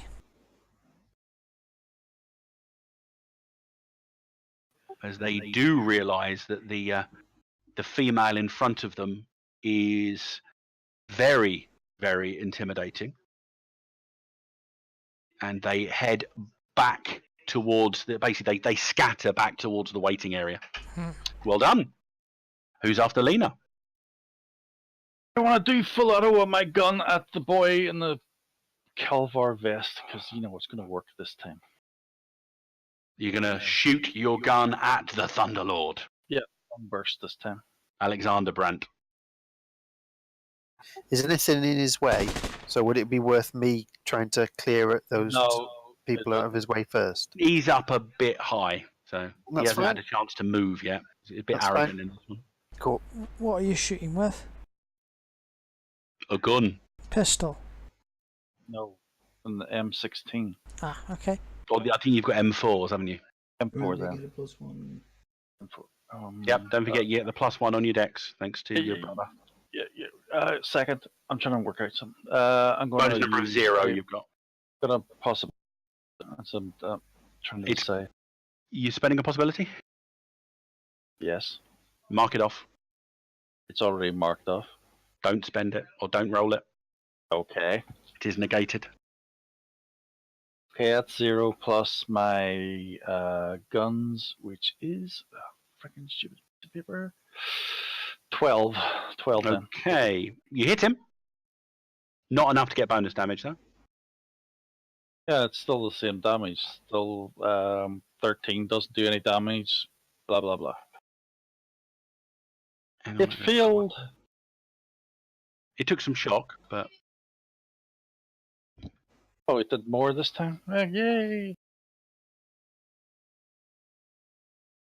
I miscalculated. I forgot to add the 4 onto that. Well, you draw a bead on him again, but your bullets. 16. Yep, still not enough to get the bonus on that one. Your bullets are impact him, but they ricochet off the Kevlar vest. But you can potentially move as well. Don't forget. I'm perfectly happy. You can always move at the same time you do an action. It's only if you try and run or move twice that you get an issue with multi-action in that respect. Perfectly happy where I am in the middle of everyone else. Cool, no problem. Who is going after Officer Reyes? You can play a card into your pool, by the way. You just don't get one. Okay, Dr. Vanessa, what are you doing? I'm gonna take some. Can I try a trick actually on the? You can. Yeah, you can do. What are you doing? Shout! You've only got so many bullets, and we've got reinforcements coming. Cool. That's no bonus number. What's this based on? Trick will be based on mind, I believe. So 9. 9. You shout at him, and Brandt just laughs off your threat. He obviously didn't. He hasn't fallen for it. Then I take cover outside around this corner. Okay, no problem. And then pull card, right? Yep, you don't get one because you weren't successful. but you do get to play one. You did. Well, it's just at the end of your go. Wade. And Professor Darnell, I think you're still to go. Need a rules question from you. Mm-hmm.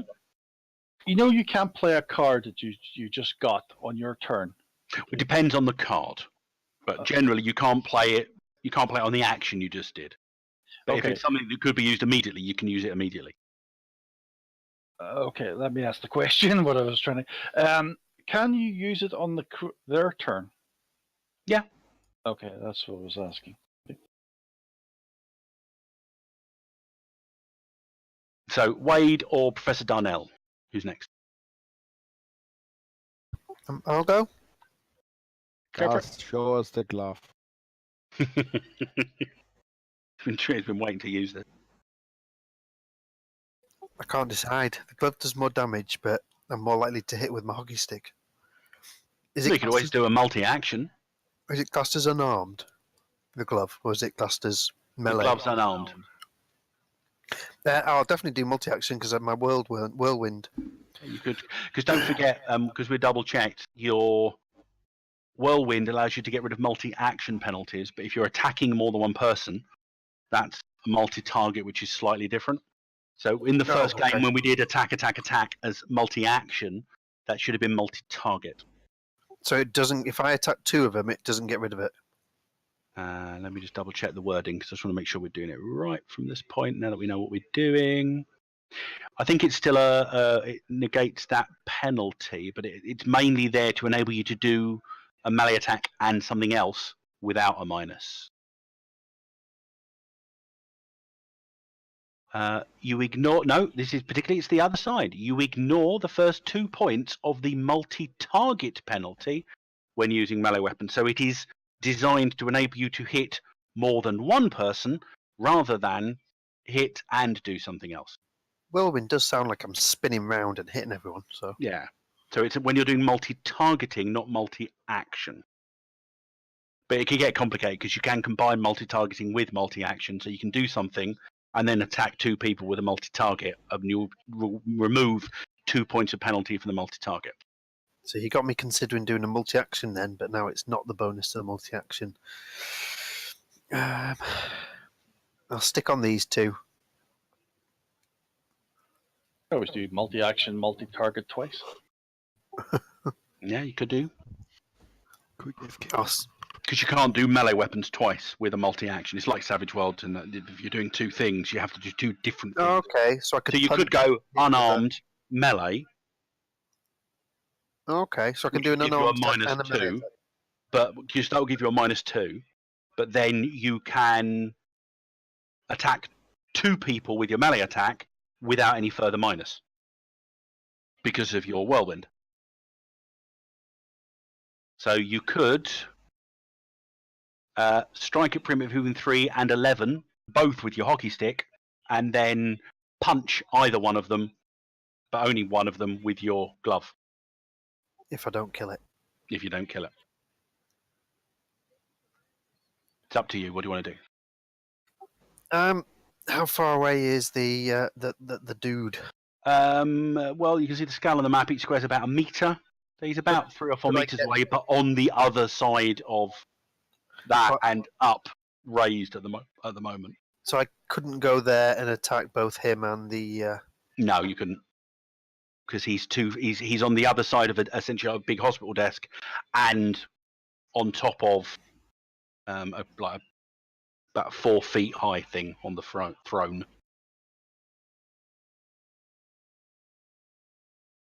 I'll attack the two in front of me first, then with the hockey stick, and then I might just. I don't want to show him my glove, sort of thing. Really. Okay, you're not. So you're just doing multi-target with the two, so you're getting no penalties on it. Can I then decide to punch as well afterwards, or not? No, because you've got to decide at the beginning. I'll just do hockey stick. I don't want to give no worries. the fact that I've got a glove, special glove. Not yet. I'll do it when I've got hold of his throat. Yeah, but not. So it's just one roll. One roll at no penalty because your whirlwind counteracts the penalty. So it's almost a 20. Now, I'll do. the question is, do you want to spend a possibility or not? Yes, I will do, even if it's just to get rid of one of his. Spend away. Oh, 24 so far. oh no, it's still, 26. does that count as a 10? No. No, because it's at least a 12 on your possibility. So it's a 26. Still gave you an extra 1 point. Do I get the 26? Yeah. Okay, that's plus 9. And my melee is plus 1 because of him, so that's 16, 25. 25 versus their melee weapons means you have got more than 10 over, so 2 bonus dice damage.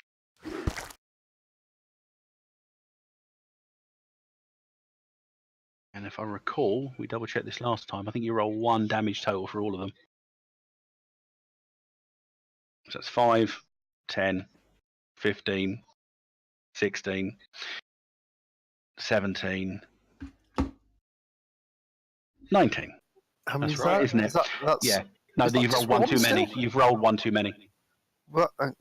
So Oh, what's yeah, 15? so it's 5, 10, 15, 16, 17. 17. Yeah. Which is still more than Plus, enough. 11, so 28. Yep.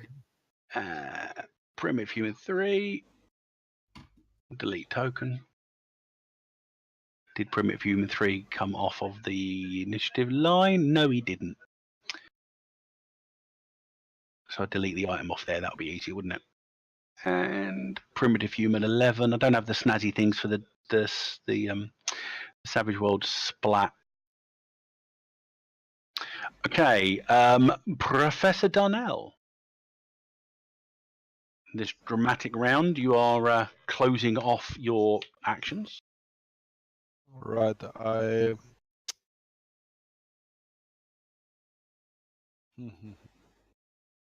So the guys to the left, the 4. Yeah, there are 4 to the left of you. All right. Well, I could try to pull out my gun and shoot at them.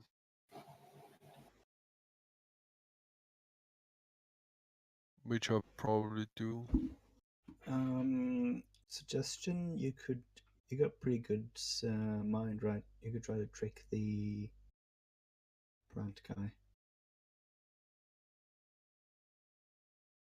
and get a card, possibly.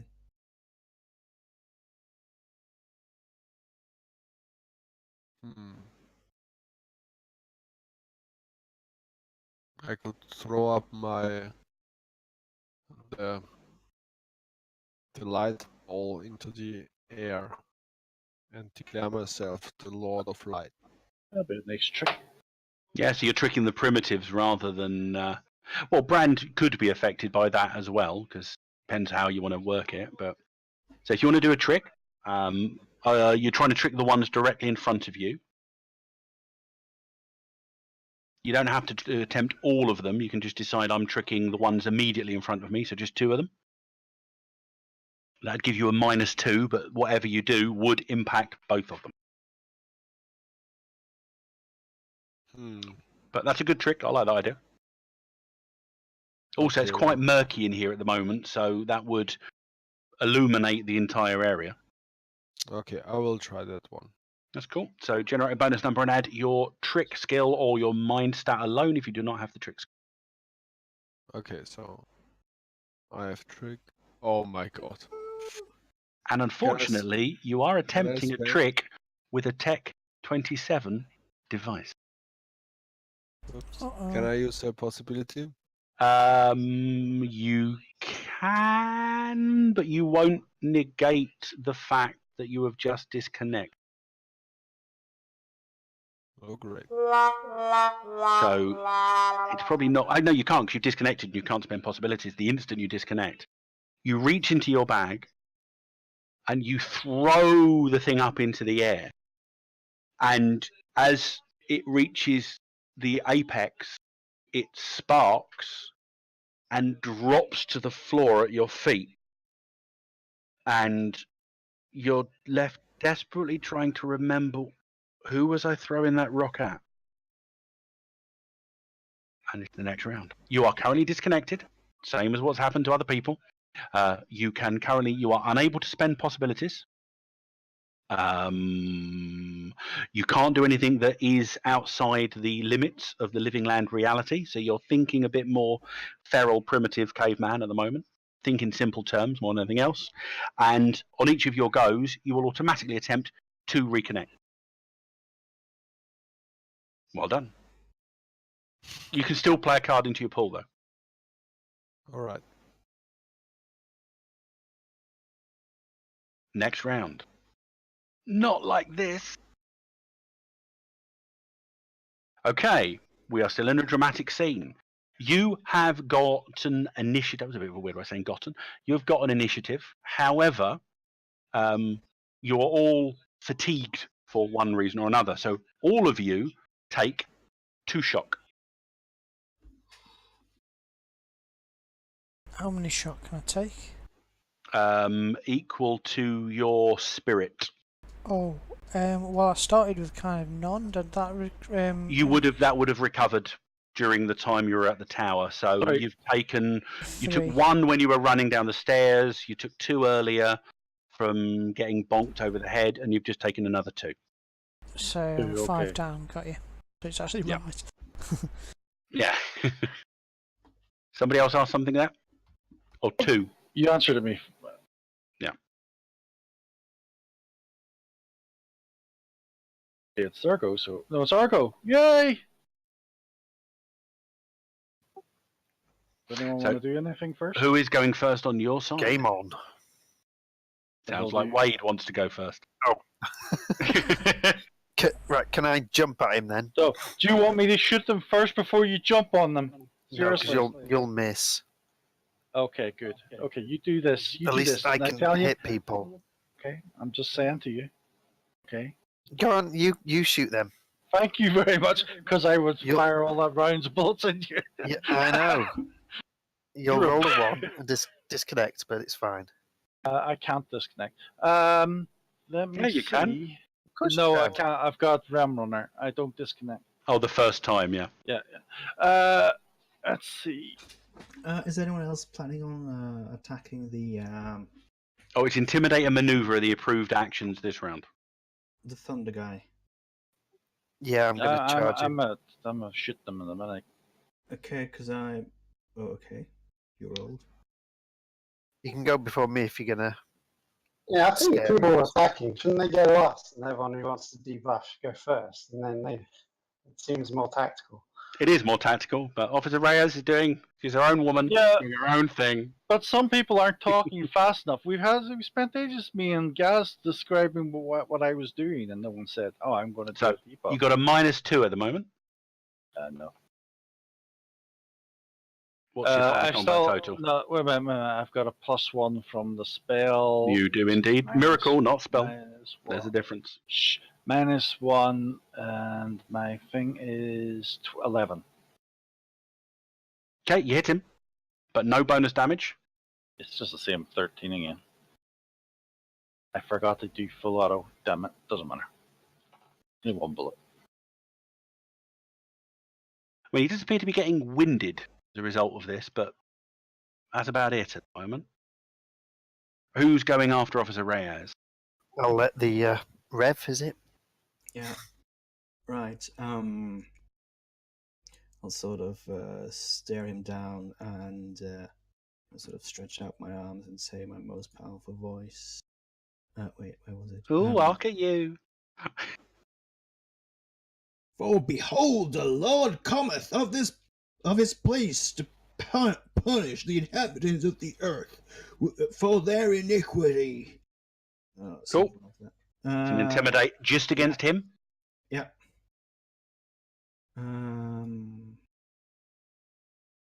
Oh crap! Luckily, intimidate. It's not an issue.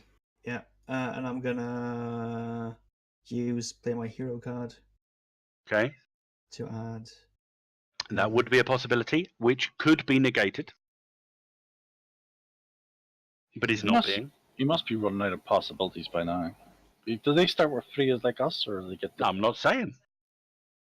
out of character?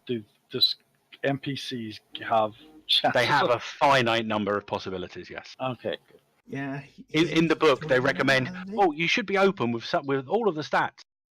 But there are some things like, I agree, yeah, telling me, yeah, he's got the endurance perk, he's got the negation perk, his difficulty to hit him is a 10 or whatever, that's fine. Telling you how many possibilities the bad guys have got left, nah, that's not going to happen. Yeah, I'm gonna play it. Yep, go ahead. So that's a 14, so you got a total of 15. Yeah. It's a bonus number of 2 onto your intimidate. Which is 12, so 14. 14 versus his intimidation. It's only 2 over, so do you want to make him very stymied or vulnerable? Vulnerable. Okay. You get that card. And you can play a card into your pool. What does vulnerable do? Means that you have a +2 to hit him. Cool. +2 to do anything to him. Stymied means he would be at -2 to do anything to you. Who's going after the Reverend? He does. The guy has. He seems a bit taken aback at what you've just said. If anyone else wants to intimidate a maneuver, they should probably do that before he strikes. Yep, I'm happy if anyone wants to scare him before I charge in and crush his skull. Or not. Assume, so stymie don't stack, it would have to be stymied with it.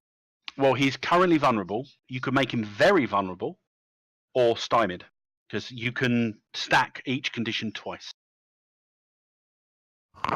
Yeah, try and intimidate. Is that? Okay. And by the way, it could come from maneuver as well. If you didn't want to do an intimidate, you put exactly the same effects on for a maneuver as you would for an intimidate. Yeah, Same I just choice. never think of what a maneuver is. Well, it's essentially, yeah, the classic maneuver that always gets described is as you run towards the opponent, you jink left and right, making them confused as to where you are and trying to take shots at you and not getting in place and that sort of thing. But intimidate's fine. You can yell and holler as much as you want. Could run back and forth through the entrance to be like one of them shooting gallery things. Yeah. Every time he shoots, you stop as if he's being hit, turn around, and go back the other way. So intimidate's off of spirit if you are going with that. Bow. Okay, that's a bonus number of a -4. You could spend a possibility. I'll play a card instead, which You can do, as long as it's in your pool already. And that card is? I think it's second wind, but I have to find what it does again. I think it reduces your shock. No, not that one. I'll spend a pause. Does he negate it? It has not been negated. Good roll, 25. That's a bonus number of 8. Yeah. So +8.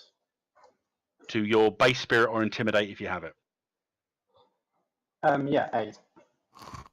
So 8 + 8. Yep, 16. Which is still not enough to get a bonus of more than 5 over his intimidation, but it is enough to get a standard success. You can choose to either stymie him or add another vulnerable onto him. Sorry, and the fact that he was already stymied, does that make... No, he's currently vulnerable. If you put another vulnerable onto him, he'll be very vulnerable, so it does Yeah, stack. but did that vulnerable go against his stealth to resist my... Good point, because you should have added a +2, which would have been enough. So now you can put 2 status effects on him, which means you're going to stymie him and make him very vulnerable, because there's no point adding 3 vulnerables. They don't stack. Or you could make him very stymied. It's up to you. Yeah. All right, Ashel, you're no Thunderlord. You're just a pathetic man with some guns. And Okay. I'll do stymied and vulnerable. Okay, so you've made him very vulnerable now, but he's also stymied. Cool. Can I start moving around the building? And you did intimidate, so you get that. No, that's the drama deck again. Stop doing the wrong one, John. There you go. You get reality surge. Did I get 2 cards then? No, you get the one. Didn't I succeed at Yeah, that's where you get the card from. Oh, sorry. You intimidated successfully, so you get the reality surge. The other part you do is you move one card from your hand to your action. Yeah, and is playing an action an action? Is it playing a card? No, playing a card from your action pool is not in and of itself an action. Okay, I'm going So to play you can the play card. Second Wind if you want to. Yep. Yep. Okay, thanks. That's my go. Now, just double check. Second Wind, does it just affect you or does it affect everybody? No, just affects you. Play to recover 5 shock. So delete it from your action pool and get 5 shock back. Your shock can go up to 8, so you've gotten 2 back. So you're back up to. Who is after Dr. Vanessa? Is Wade going to step up and attempt to crush the head of his opponent? Will do if nobody else is wanting to do. You go first, son. Thanks, Mom. I'll high five. And then Mum, it's so embarrassing. Yeah, break your hand because you high five with the power glove. Just don't do an Alex. So I want to run in. You can't charge, can you? I don't think so, but you can run in. That's not a problem. You're not getting any minuses on that one. Am I able to easily get over the desk? Or is it With your movement, I'm going to say you can relatively easily get. I mean, with an 11 move, you could get around the desk if you wanted to anyway. Okay. And is it all out attack? Can I try that? You can do. Yeah, plus 4 to your melee or armed attack total. But you become very vulnerable yourself. Yeah, what the hell? So you'll be on a plus 8 at the moment. Yes. That's what I like the sound of. So it's just a single attack, is that right? Yep. Right, I will do for plus 8. I'm going to do me glove then. Okay. Because I can't hit. Can I hit him twice or not? Can I hit him with the stick on the glove? You could do, but you'd be getting a -2 because it's 2 actions, not multi-target. Right. But it'd be plus 2 minus plus 6 then overall. Let's go for it. Okay. So you're leading with the hockey stick and following with the glove, or you roll once. Do I roll once? Okay. Yeah. Yeah, I'll do hockey stick first and then glove.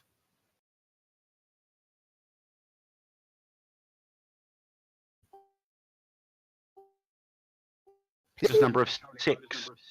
So I will getting do a 12 onto your skill currently. a possibility. Okay. So that's a 10. 29. That's a bonus number of 9. So you're on a 15 currently.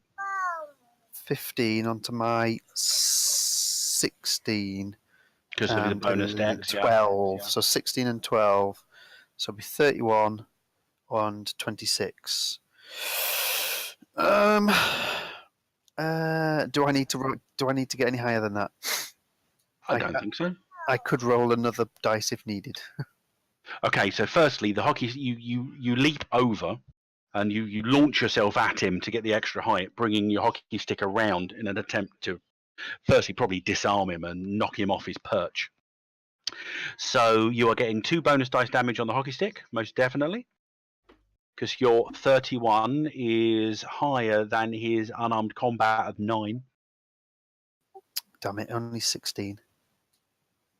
Okay, 16 minus his toughness gives 3 result points, which is 2 shock. So you're doing at least as well as the guns have been doing so far. Did you remember that +1? Because What +1? Miracle. Yeah, he did. Oh, that was to me attack, wasn't it? Not my wounded, the damage. And now with your... So you knock him. He seems to reel slightly. You land on the throw next to him, and you're striking him with the glove. Let's describe how you do it once you've determined the damage. Again, you're getting 2 bonus dice on this because of your success. Oh, come on. Come on. So that's 6. 20. That includes the +4, yeah? Hang on. So strength +4 plus 6. Because the strength +4 is the basic for your strength's a 9, so it's a 13. Oh no, sorry, 19. Yes, that's a 19. It's better than you did. 9 result points of damage. as a 6 result points of damage. Sorry, whereas you only got 3 previously. You bring your hand down and grab him full on the face and begin to bring pressure down. For a brief second, you feel his cheekbones cracking under your fingertips. However, there is a shimmering in front of you. Oh no! Of course. And He makes my wound worse. Yes. no, he does not make your wound worse. Oh. And just you've got a brief situation where you remembered that you grabbed his face and squeezed, and there was cracking, and then you grabbed his face, and he just pulled his chin out of your grip, and it was as if almost as if you hadn't even held on to him. He rolled to soak. So did I do any damage with either of those? Yeah, you did damage with the first one. So you there's did shock with the first one, yeah. So he recovered all of the stuff I did on the second one. Yes. Damn him! Right. Who's after Wade? Professor Darnell or Lena? Oh, I kind of want to leap in, unless the professor... Mom, I need you. Right, well, my cub needs me, so I'm going to leap in ferociously. So you run up and jump up onto the counter and stab towards your opponent. So melee attack, please. Full out feral attack. You're going to do all out as well, yeah? Yeah, all out. Cool. You're going to use your spend the shock to make it relentless. How much shock was it? I think it was 3. Sadly, I'd go unconscious, so I better not do that. Okay. So I will unrelentlessly attack. Your difficulties here are 9s. I'm assuming you're using your spear, yeah? Oh, yes. So the 11 gives me a 0. And my... Gotcha, Alexander. Understood. So that's... well, it'll be 13 with my strength plus my melee weapon. Cool, that would hit him. Not enough to get any bonus dice damage though, but go ahead and roll your damage as you bring your spear up to stab him. Do you not have a possibility? Oh, it's alright, I've not finished yet. Oh, okay. Sorry. Oh, sorry, you didn't get a bonus dice because you didn't get more than 5 over, so it's just the basic damage. Plus anything else you can do, but... Oh, so it's just... Is that 1d6? No, just you've got a basic damage value for your weapon, which I think for the spear is strength plus 2. Oh, yeah, sorry, yeah. In which case it's 12. 12. I'm not going to do anything against this dude, is it? Yeah, see, it's just... I mean, you hit him, it impacts, the wind appears to be knocked out of him, but you don't understand why, but this man's skin is too thick, perhaps. Essentially, you stabbed him in the Kevlar vest. Okay, well, my eyes open in rage at that, because that's just made me cross. I'm going to play Flurry. Flurry 16. Okay. Now, just one thing to just confirm. Flurry the action line, card, I think. sorry. Yeah, using the card, which means you can do it at any point. Just to clarify, if Flurry comes up on the action line, everyone gets another go after everyone else has had a go. So everyone gets one go, then everyone gets a second one. Flurry card slightly different. You can do that at any point just to get another go. I'm going to double check Maybe that. you try to hit him in the head. Headshot? Can you do headshot? No, it's after every hero has acted on the card as well. So you'll get your flurry action in a minute, Skell, but Professor Darnell gets to go first. Oh, okay, yeah, no worries. Oh, there is headshots. I need to reconnect. I don't think there is. I couldn't see one. Right. Generate a reality skill total. Obviously, you cannot spend possibilities on this. Yeah. So add that to your reality skill. If memory serves from when Kerry was doing it before, your difficulties currently are 14s. So, reality is based on mind? Spirit. Oh, that's bad. So 16 is +3, +2 from Your spirit's at 8, realities, your reality's at 5, 2, so 1 off. 13. 1 off. Okay, so I just stand there and do nothing. Well, you can still do something, but you're limited to doing things that won't create a contradiction to the local reality. So anything that you've seen Skellen doing is fair game. So punching one of the primitive guys in front of you is perfectly in keeping. Yeah, I just punch a guy. Okay, so unarmed. That's a bonus of -4, so it's probably not an effective unarmed attack. No, Okay, you. not 7. Yep, that's not going to hit them. So you try, but he bats with what? I mean, to your primitive brain, it just looks like an impromptu club. But to your doctor's brain, he would appear to have folded one of those stands they hold saline bags in half, and he's using that as a club. Lena, use your flurry card. And remember to delete it from your action pool, please. But I still can move a card, right? Yeah, you can always move a card at the end of your go. All right. Does the end of my go count after I do the flurry or before? Essentially, you would be able to play 2 cards because at the end of your first go, play a card into your action pool. At the end of your flurry go, you can play another card into your action. Oh, let me just check this one card then.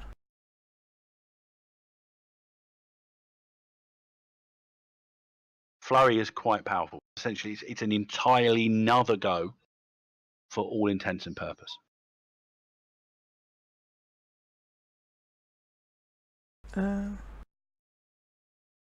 Hero 23, it says play this card as a possibility. You may not Yep, spend... you could have played that at the end of your last go and play that on this one. It says you may not spend more than 1 hero card per test, but So you can spend a possibility, a hero card, and a drama card. All in one go if you have them. Oh, I see. It means it's like an extra possibility, basically, for me. Yeah. But you can't spend a hero card twice. Got you. That makes sense. Okay, so right, this time I'm going to go for a headshot against him. I'm going to angle the tip of my spear upwards and try and thrust it into the base of his, just below his jaw. So you can drive it up into his again, skull. it's a -4 for the head. But I think hitting someone in the head is going to be a +4 damage on the attack. Pretty vital area. Spear with a... Don't know why you're the -4 on there, but anyway. To hit? Because it's the minus from the bonus dice, not the roll. Oh, okay. Well, yeah, all your modifiers go onto the bonus number, not the roll. Alright, well, I'm going to spend a possibility, that hero card to re-roll. Is that? Yep. Yeah. Yep, Okay. so you haven't actually moved the hero card into your action pool yet, but we'll assume that you did, so just delete it from your hand. Okay. That's a 16 on the dice so far. You can also spend a possibility if you wish. And what can I do that for? To re-roll? You would, roll again and add another one. Oh, I Skal, see. Yeah, let's do it. Possibilities left? Yeah, it's Yeah. got 4. Oh, Remember to reduce them. So that's a 33, which gives you a bonus number of 10 so far. Okay, I think I'm really... Oh, I know what I can do. I'm going to play my other card. You can play your action card, yeah? Action card to give me another +3 to it. Okay, so your 37 giving you an 11, you'll be getting a 14 with your action card. I think that's about as high as I can get. Probably, so add 14 to your melee weapons skill. I will tell you now, as before, his melee weapons defense is a 9. So, add 14 to my melee weapon skill, so it's 13 plus... Oh, how much was adding to it again? 14, so it's 27. 27. And he's currently very vulnerable, so it's actually a 41. 31, sorry. Okay, now I was going for the headshot though. Yep, that's taken into account because that was the -4 to hit. Okay. So you're 31 over his unarmed combat, way over. So you're getting 2 bonus dice to damage. But because you were doing the headshot, you're also getting a +4 to damage. So your spear is strength +2, which gives us 12. Yep, add 4 to that for the headshot. So 16. And now roll 2 bonus dice for damage because you got such a good hit. Ah. So that's a 20. Oh, sorry. However, he's not going to be able to apply his Kevlar vest to this, so his toughness is also down by 4. So his toughness of 9 versus a 20 is 11 result points of damage. You thrust your spear up. It's quite a gruesome shot. You puncture him through the bottom of the chin, and your spear goes up and through his left cheek, and as it goes through, essentially rips the flesh off from his left ear, and then you rip the spear back again, as you did 2 wounds and 4 shock to him. He is not down, but he looks, the left-hand side of his face is now awash with blood. His left ear's gone. His glasses are off. There's essentially a hole in his chin, and his left cheek is flapping away. And he does look like he's about to fall over. Professor Darnell, you've had your go. That's everyone this go, yeah? Yes. Oh, do I get to move another card now? You do, at the end of your second go. However, with that gruesome blow cutting into his face, Brand the Thunderlord looks at the mother and son, unlikely mother and son team in front of him. I am that young looking though. It's an easy mistake. Basically, says, "I will not go down, not like this," and proceeds to unload. He jumps backwards and proceeds to unload his M16 into the 2 of you. This may not be particularly successful, but he's doing a multi-target because he's doing a long burst on both of you, all pretty much emptying the clip of that gun. He gets a bonus number of 0, giving him an overall -2. He is going to spend his last possibility. Oh, he had 4.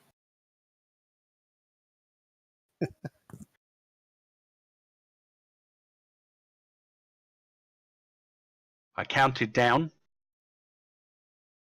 Oh, we had 5. Okay, I'm about to spend the possibility. I don't have the ability to stop him from. Nope. I know. I was waiting for the one person that does to decide whether he wants to. Stop him!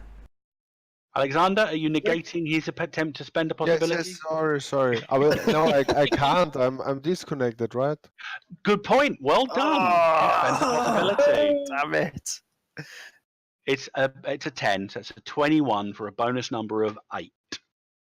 -2 for the multi-action penalty gives him a bonus number of 6 onto his fire combat, giving him a 16. What are the dodges of the mother and daughter combination? Son! Daughter. I keep doing that. The mother and son combination. So I need your dodges, please. What's it come off next? Yep. Oh, and he's so get a also bonus to it. he's stymied, so he's getting an additional -2. Not forgetting that from 14. earlier. Mine is. You had +1.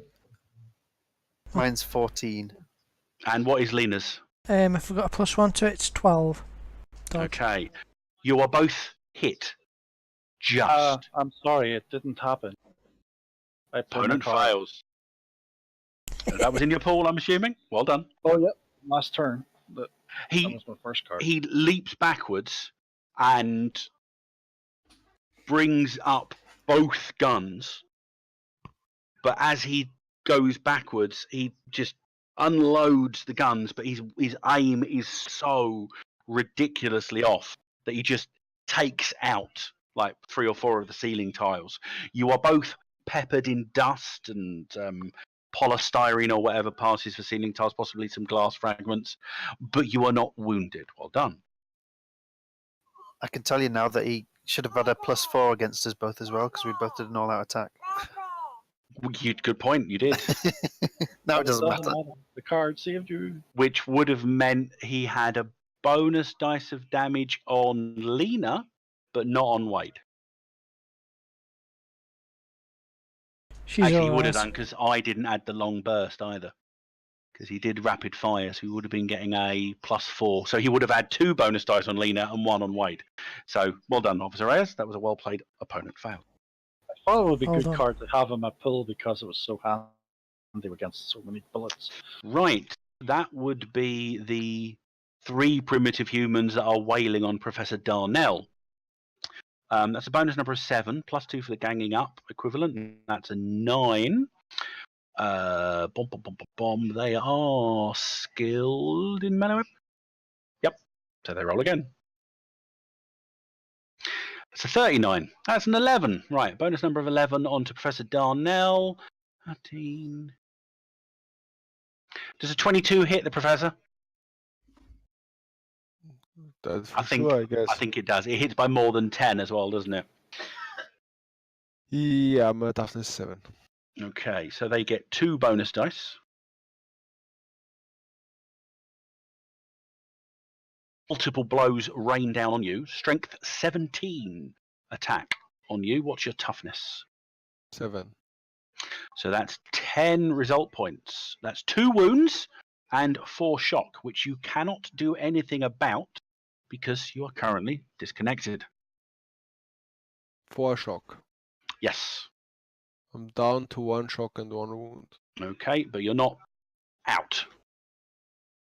Primitive human number 10 comes up behind Wade and thwacks him with his club. That's a -1, but we have to remember all the minuses that Wade is currently getting for having done the all-out attack. Damn, I wish I hadn't said it now. He only has a melee weapons of 8, but you're very vulnerable at the moment, so that's a 13. What was your melee weapons defense? 16.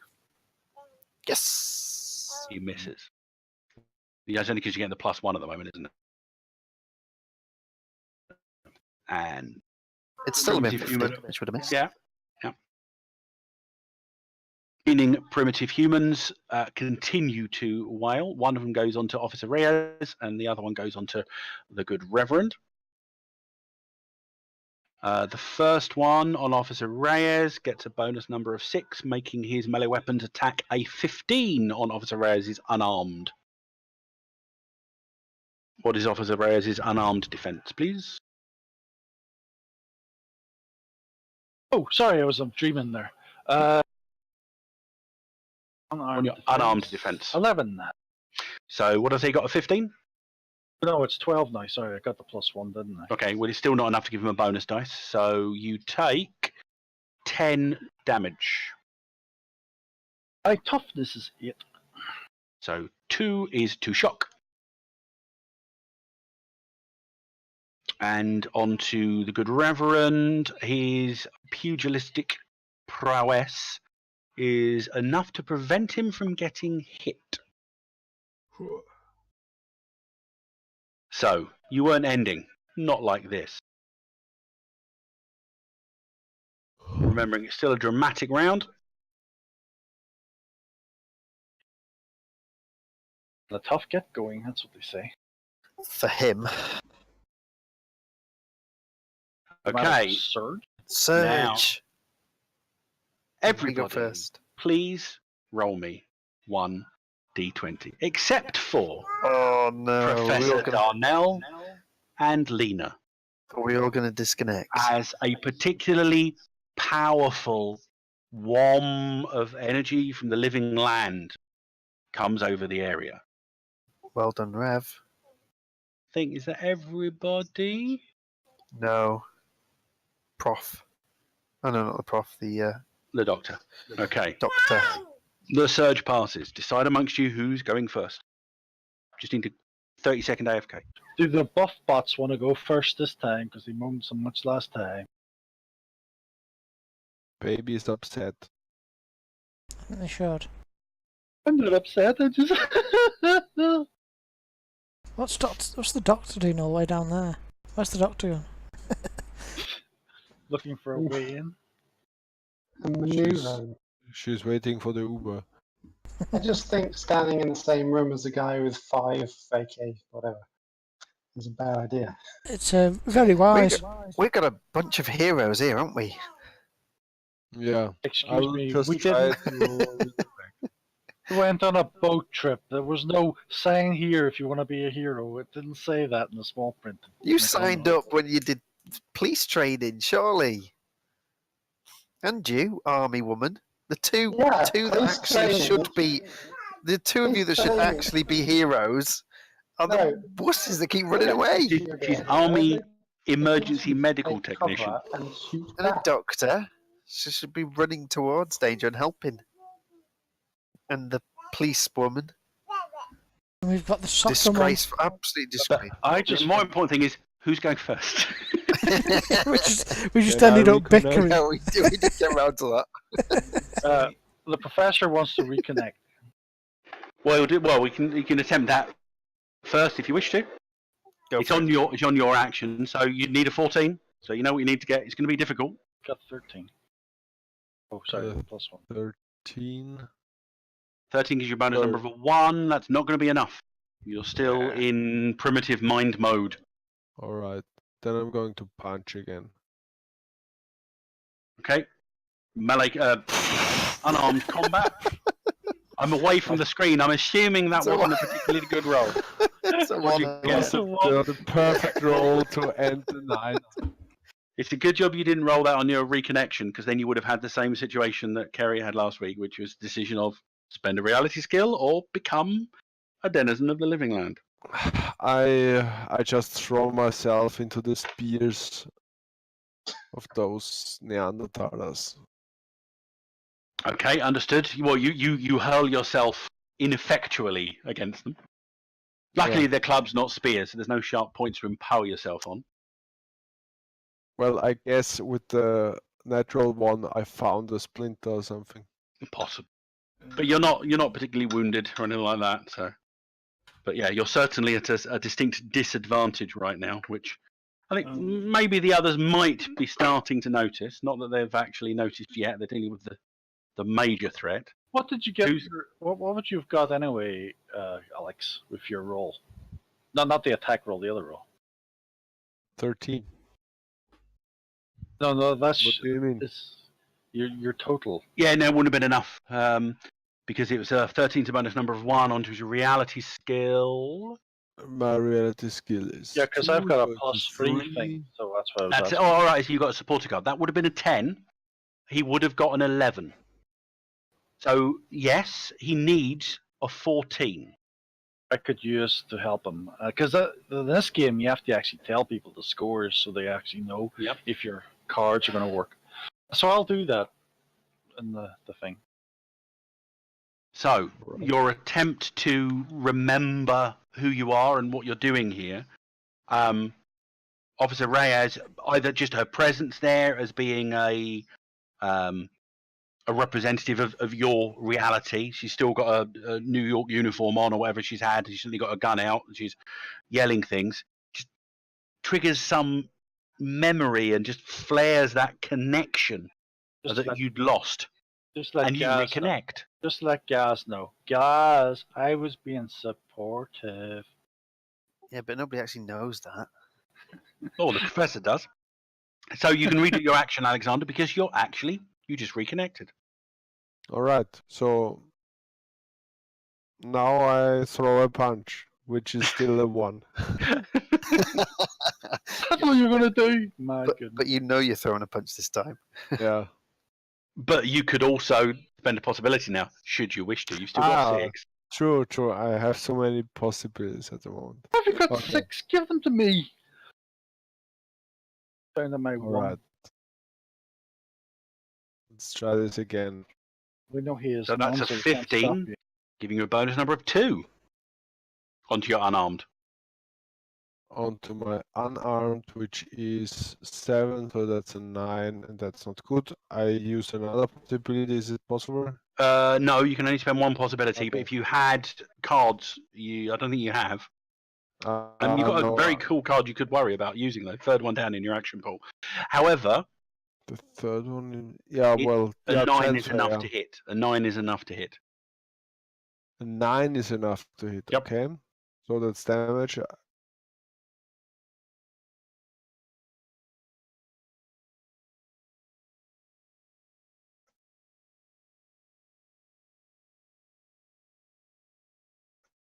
Look at the strength +1.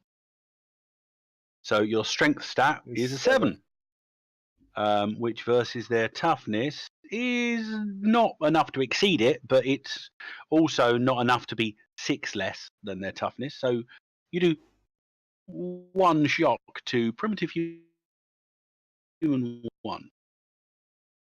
So you bloody him. Good. It's far easier. I've got a question. What Mhm. happens Then I if, disconnect again. No.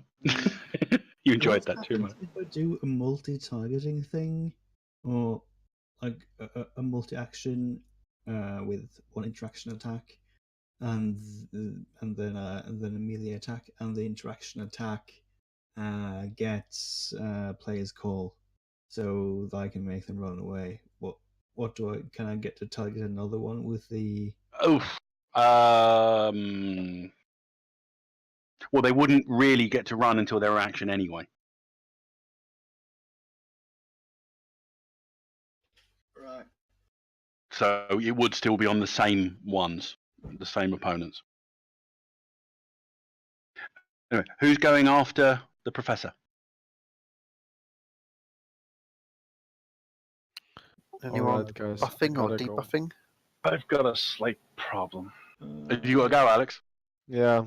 Okay, no worries. Cool. So- We will try to keep you alive. We're not going on for much longer anyway, because we'll finish at 11 anyway.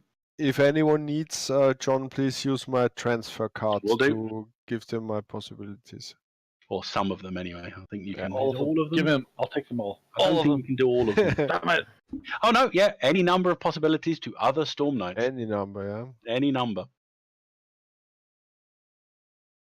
And I got the support card and another. I'll remember. I'll keep that up. Does the professor want to move away from all the enemies that I could shoot? I go and sit in the tank. I mean, yeah, So you head toward the entrance. No, there's no such thing as a tax opportunity here. Oh, good. Alright, guys. Night night. Thanks, Alexander. Good day. Right. Okay, so as Professor Darnell limps, wounded, towards the front entrance, possibly towards the medical aid of the medical professional, but it's up to her. Who's next? I want to shoot the Go on then. the primitive human number 7 because I can't shoot anyone in melee with me unless I use a pistol, and I'm using a rifle at the minute. Okay, So, yep. So the one directly to your west, yeah? so I keep on getting confused about how to do this every time. Oh, that's not a good roll. That's a bonus number of -2. That's not a good roll. I've still got the +1. For now, we're only about 4 rounds in. She'll have the 2 +1. more rounds to go, so that's combat is 12, 11. That will hit it. They've only got a dodge of 8. It's not enough to do any bonus damage. Keep on forgetting to do long burst, so it's only 13 damage. I keep on. There you go. God. The doctor will play his supporter card to give you a +3. Meaning it is enough to give you 1 bonus dice because you're now on 16 over. 16. Okay. 1 extra dice. Be a 5. No, It's a 2. Their toughness That's is only 10. 8, so that's 7 over, which is enough to do 1 wound. And as they are mooks, a single wound is enough to take them out. Bye, He 7. goes down. That's when I go. Who's after Officer Reyes? I'd like, if I can, is it possible to do a multi-action and multi-target? Like, Yes, you'd have to work out the numbers. but that would be at -4, right? The modifiers would stack up, yes. So you'd be getting -2 for the second action, and you'd be getting -2 for each additional target on the multi-target. Okay. Yeah, I just want to punch one of these things. Okay. I'm gonna play a card first. Second wind doesn't really do anything. Just lets me get rid of my Shock. Yeah. Gives you 5 shock back. And yeah, Oh, that almost went on to the 16, but it fell back to the 8. So you're at a -2 at the moment. yeah, possibility. Okay. Remember to mark it off. 24. Bonus number of 8. 24, so that puts me at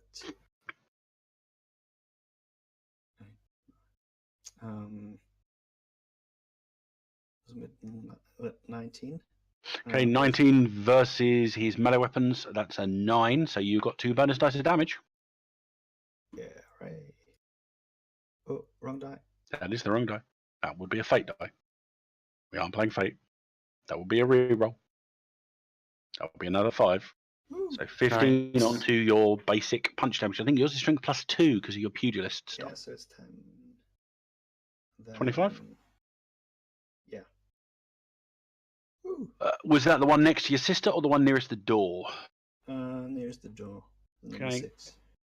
Because you basically deftly knock his club to the side with your left arm, and then a right uppercut straight into the underside of the guy's chin, and he just goes up and then down, and he's out cold on the floor. Who's after the Reverend? Doctor, Wade, or Lena? I'll go. Finish him off, Mom. I'll try and finish him off. All out attack.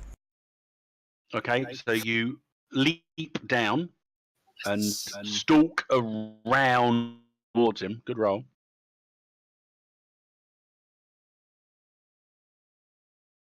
So you roll again because you got a 20. Because you're almost definitely skilled in melee weapons.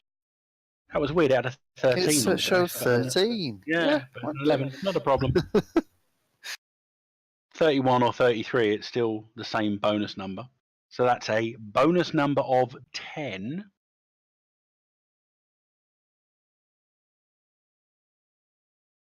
I've not really got anything else I can add, I don't think, this time. Okay, so 10 onto your melee weapons. Is 23. 23 is more than 10 over his unarmed combat skill of 9, so you're adding 2 bonus dice. So roll 2d6 and re-roll the 6. So you're on 7 currently. Did you go for his head, or did you go? Just did an all-out attack. Yeah, I forgot to say it really, but it doesn't matter. I Okay, rolled but quite a lot that's of damage. 9 onto your damage. Which is strength +2, which is 12, so That's a 21. Oh, good That's enough. 8 result points, which is It has no possibilities. I use his 8 last result one. points is 1 wound and 2 shock. What is that? So you've lost sight of him, Wade, but you know that he's on the other side of the throne.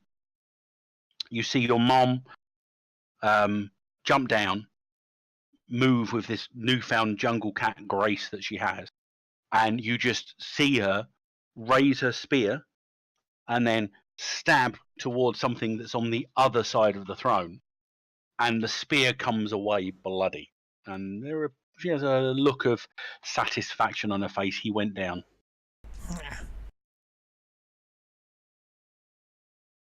You're not sure if it's because of the wounds or because of the shock, but he's gone down.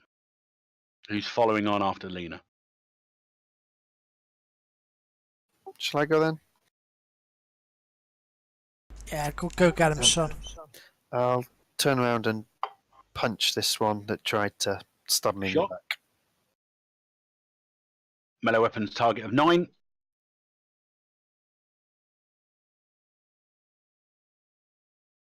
Bonus number 4 onto your unarmed combat.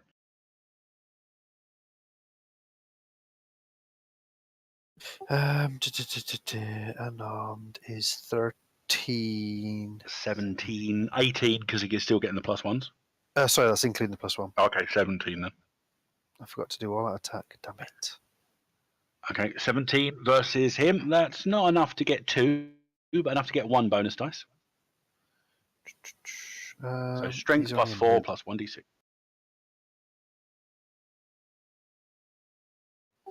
Uh, 18. More than enough to do a wound. There's an audible crack as the pressure wave of the glove just hits him and knocks him back about 5 or 6 feet, and he collapses to the ground. Interaction attack, Durek. That's any of the maneuver, taunt, trick, intimidate.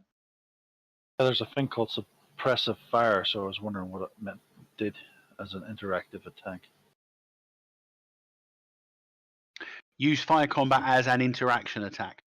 So essentially, you'd be able to use fire combat to stymie or make them vulnerable in the same way you could use trick, taunt, intimidate. Okay, I got you now. Okay. Okay, that's the doctor, Dr. Damasalang.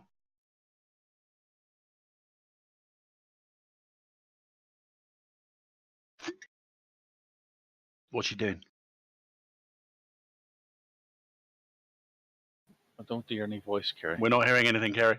You've rolled the dice, though. We're not hearing anything, though.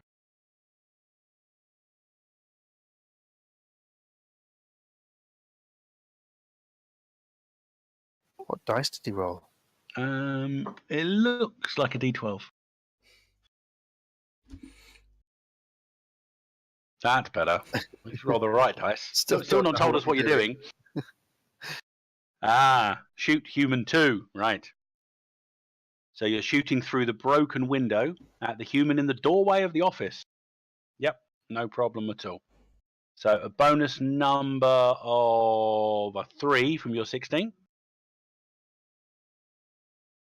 Add that to your fire combat. Their dodge difficulties are 8. So I suspect you're going to.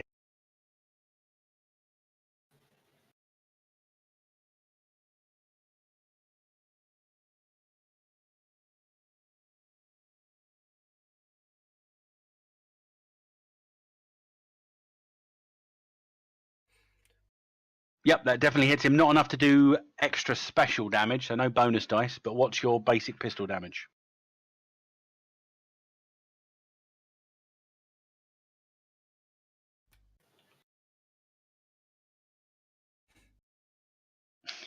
I think it's about a 13, which is you've shot him. He wasn't getting in the way. It's enough to do the 5 result points. Is enough to do a wound on a mook, so that's not a problem. Well, their boss is down. Is that everyone this round? Yep.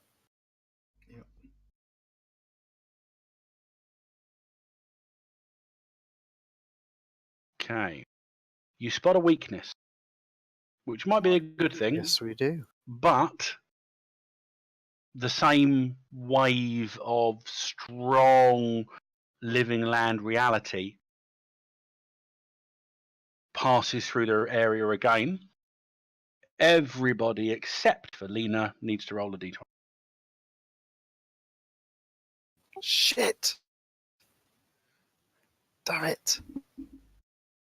Luckily, You can be the experiment this time, guys. okay.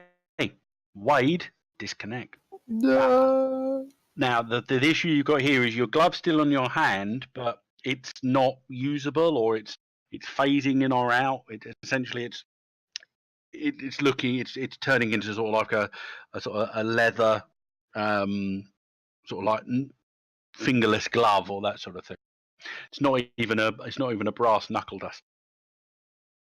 But the heroes are going first, and there are a few primitive humans that you need to mop up.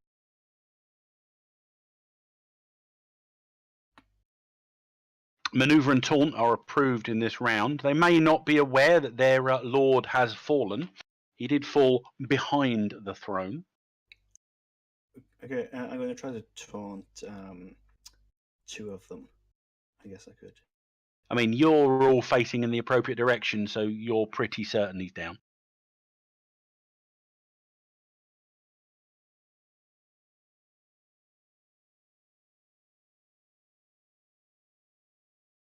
Oh no. Spend a possibility. Okay, there's no one left to counter it, even if they had any 2, so that's an 18. Bonus number 5. Are you taunting all 3 or just 1 or what? Do I get a -3 to? You'd be a -4 if you did all 3. -4.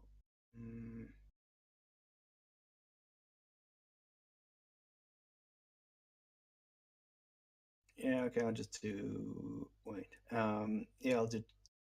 No, I'll do all 3, and I'll play my action card. Okay, so that gives you a +3 to whatever bonus number you get at the end of the day. So currently you're on a bonus number of an 8. 8, and then so 18. Okay, 18 taunt, yeah? Yeah. Oh, I'm up to -1 because I'm wounded. Yeah, so that's a 17. Is that with the action? Yeah, that includes the action, but it's still, it's what do you want them to do? Because their defense against taunt is their charisma, which is not good. What do I get? A player's call, or do I? You do. Okay, yeah. I keep doing that. I keep doing the wrong table. I sort of I point towards the guy and say that your lord is dead. There is only one now. Or something like that. Okay. That is the lord. Okay. We'll say, for simplicity's sake, they heed your words and are cowed and flee off into the darkness in other areas of the hospital. And you get an action card. Before combat ends, Gaz, you need to give us a reconnection attempt for the surge that just overcame you. And sorry, how do I do that? You roll a reality skill check. You need 14s. What's reality come off? Spirit. Excellent. No longer have reality? Bugger. No, I rolled a 1 on that surge or whatever it's called. Yep, you disconnected. So you've got an 8 you're going off of. No, I'm not. Yep, you're not gonna reconnect with -6 to an 8. So 2. You got a 2. So at the moment you're having a bonding experience with your mum. We're picking fleas out of each other's hair. They scatter. The Thunderlord, Lena, you can see his chest is still moving. So it's up to you what you do in that regard. But with the scattering of the primitive humanoids, the survivors that are in here, and I said there's about 20 or 30. There's a mix between medical staff, patients, people in various different levels of wounds. Assume that Dr. Demasalan comes back in, yeah? Kerry can't hear us at the moment, but we'll assume Dr. Demasalan comes in. Sure he does. Just so you know, Kerry, if you attempt any first aid to anyone in here, your tests will be +2, and they're favoured. You can play a Cosm card. In fact, there was a Cosm card that's in play already that I haven't implemented yet, but we'll do that next session, I think. Yeah, what we'll say the law of life kicks in for those of you that are wounded. Probably a result of the surges that were going through the area. One thing you notice, Dr. Demasalang outside, you notice that with each surge, at least this time round, the environment appears to have degraded significantly more. The tank is now completely covered in vines. The car park is just like grass is growing up through untold cracks in the pavement. So the law of life, everyone gets a possibility, and everyone heals one wound. This is very appropriate for this area. It's a very restful area. So anyone that is wounded, you can immediately reduce your wound total. A couple of the people here come up to you and say, "What's going on out there? The National Guard came, but he gesture towards the thing. He went mad. He was just we don't know what he was doing, but he killed the National Guard outside. What's going on? Are the government going to come? When are the people begin? The few that are still lucid and haven't reverted to a primitive state, there's quite a few people. They just start bombarding you with various questions. It seems these people have been here for the majority of the time, and they're just at the moment petrified. What's going on? What are we going to do? Where do we go? What should we be doing? Is there anyone out there? And it's just a litany of questions.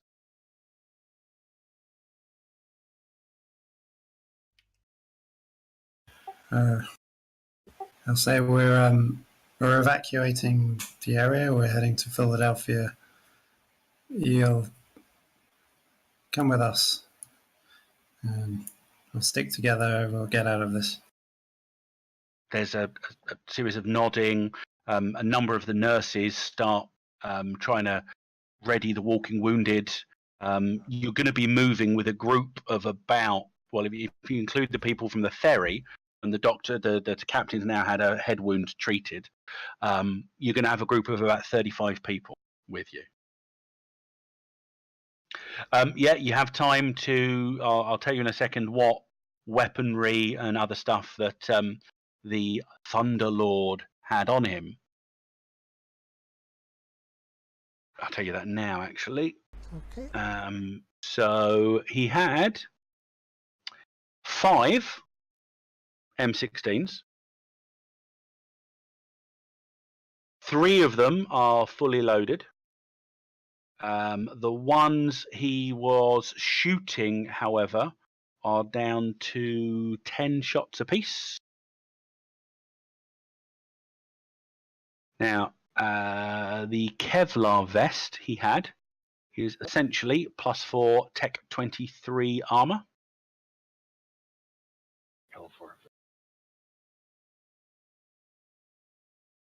I think I'll add these in next week. Yeah, while we can do that, while you know, the Kevlar vest will restrict you to essentially a Dex 10 because of its restrictiveness. Oh. And just so you know, the M16s, find the right bit, Cora, no compound bow taser, Cora, shotguns, submachine guns, rifles. Okay, they haven't got it in the book, but it's in the adventure. Is damage. It's a damage 13 automatic weapon capable of long burst. You've just gathered the weapons. You're in the middle of maybe discussing with some of the people like, who can fire a gun, trying to arrange people in defense, when the ground begins to shake. And I mean earthquake level shaking. Things begin to fall off or fall out of the ceiling. People are screaming, more glass is falling down. It passes and stops. But Lena, you can smell sulfur in the air. And those of you that are able to do so, you quickly check what's going on outside. About 2 blocks away, to your east, it's probably like northeast, you can see black smoke rising from between the ruined towers and skyscrapers. Lena, your newfound agility and dexterity, you just scurry up the side of the building. So you got a view from the rooftop. From beyond the route you were heading in, we're talking probably in the direction on the other side of the Brooklyn Bridge approach was New York City Police Department, where you were heading. Okay. Yeah.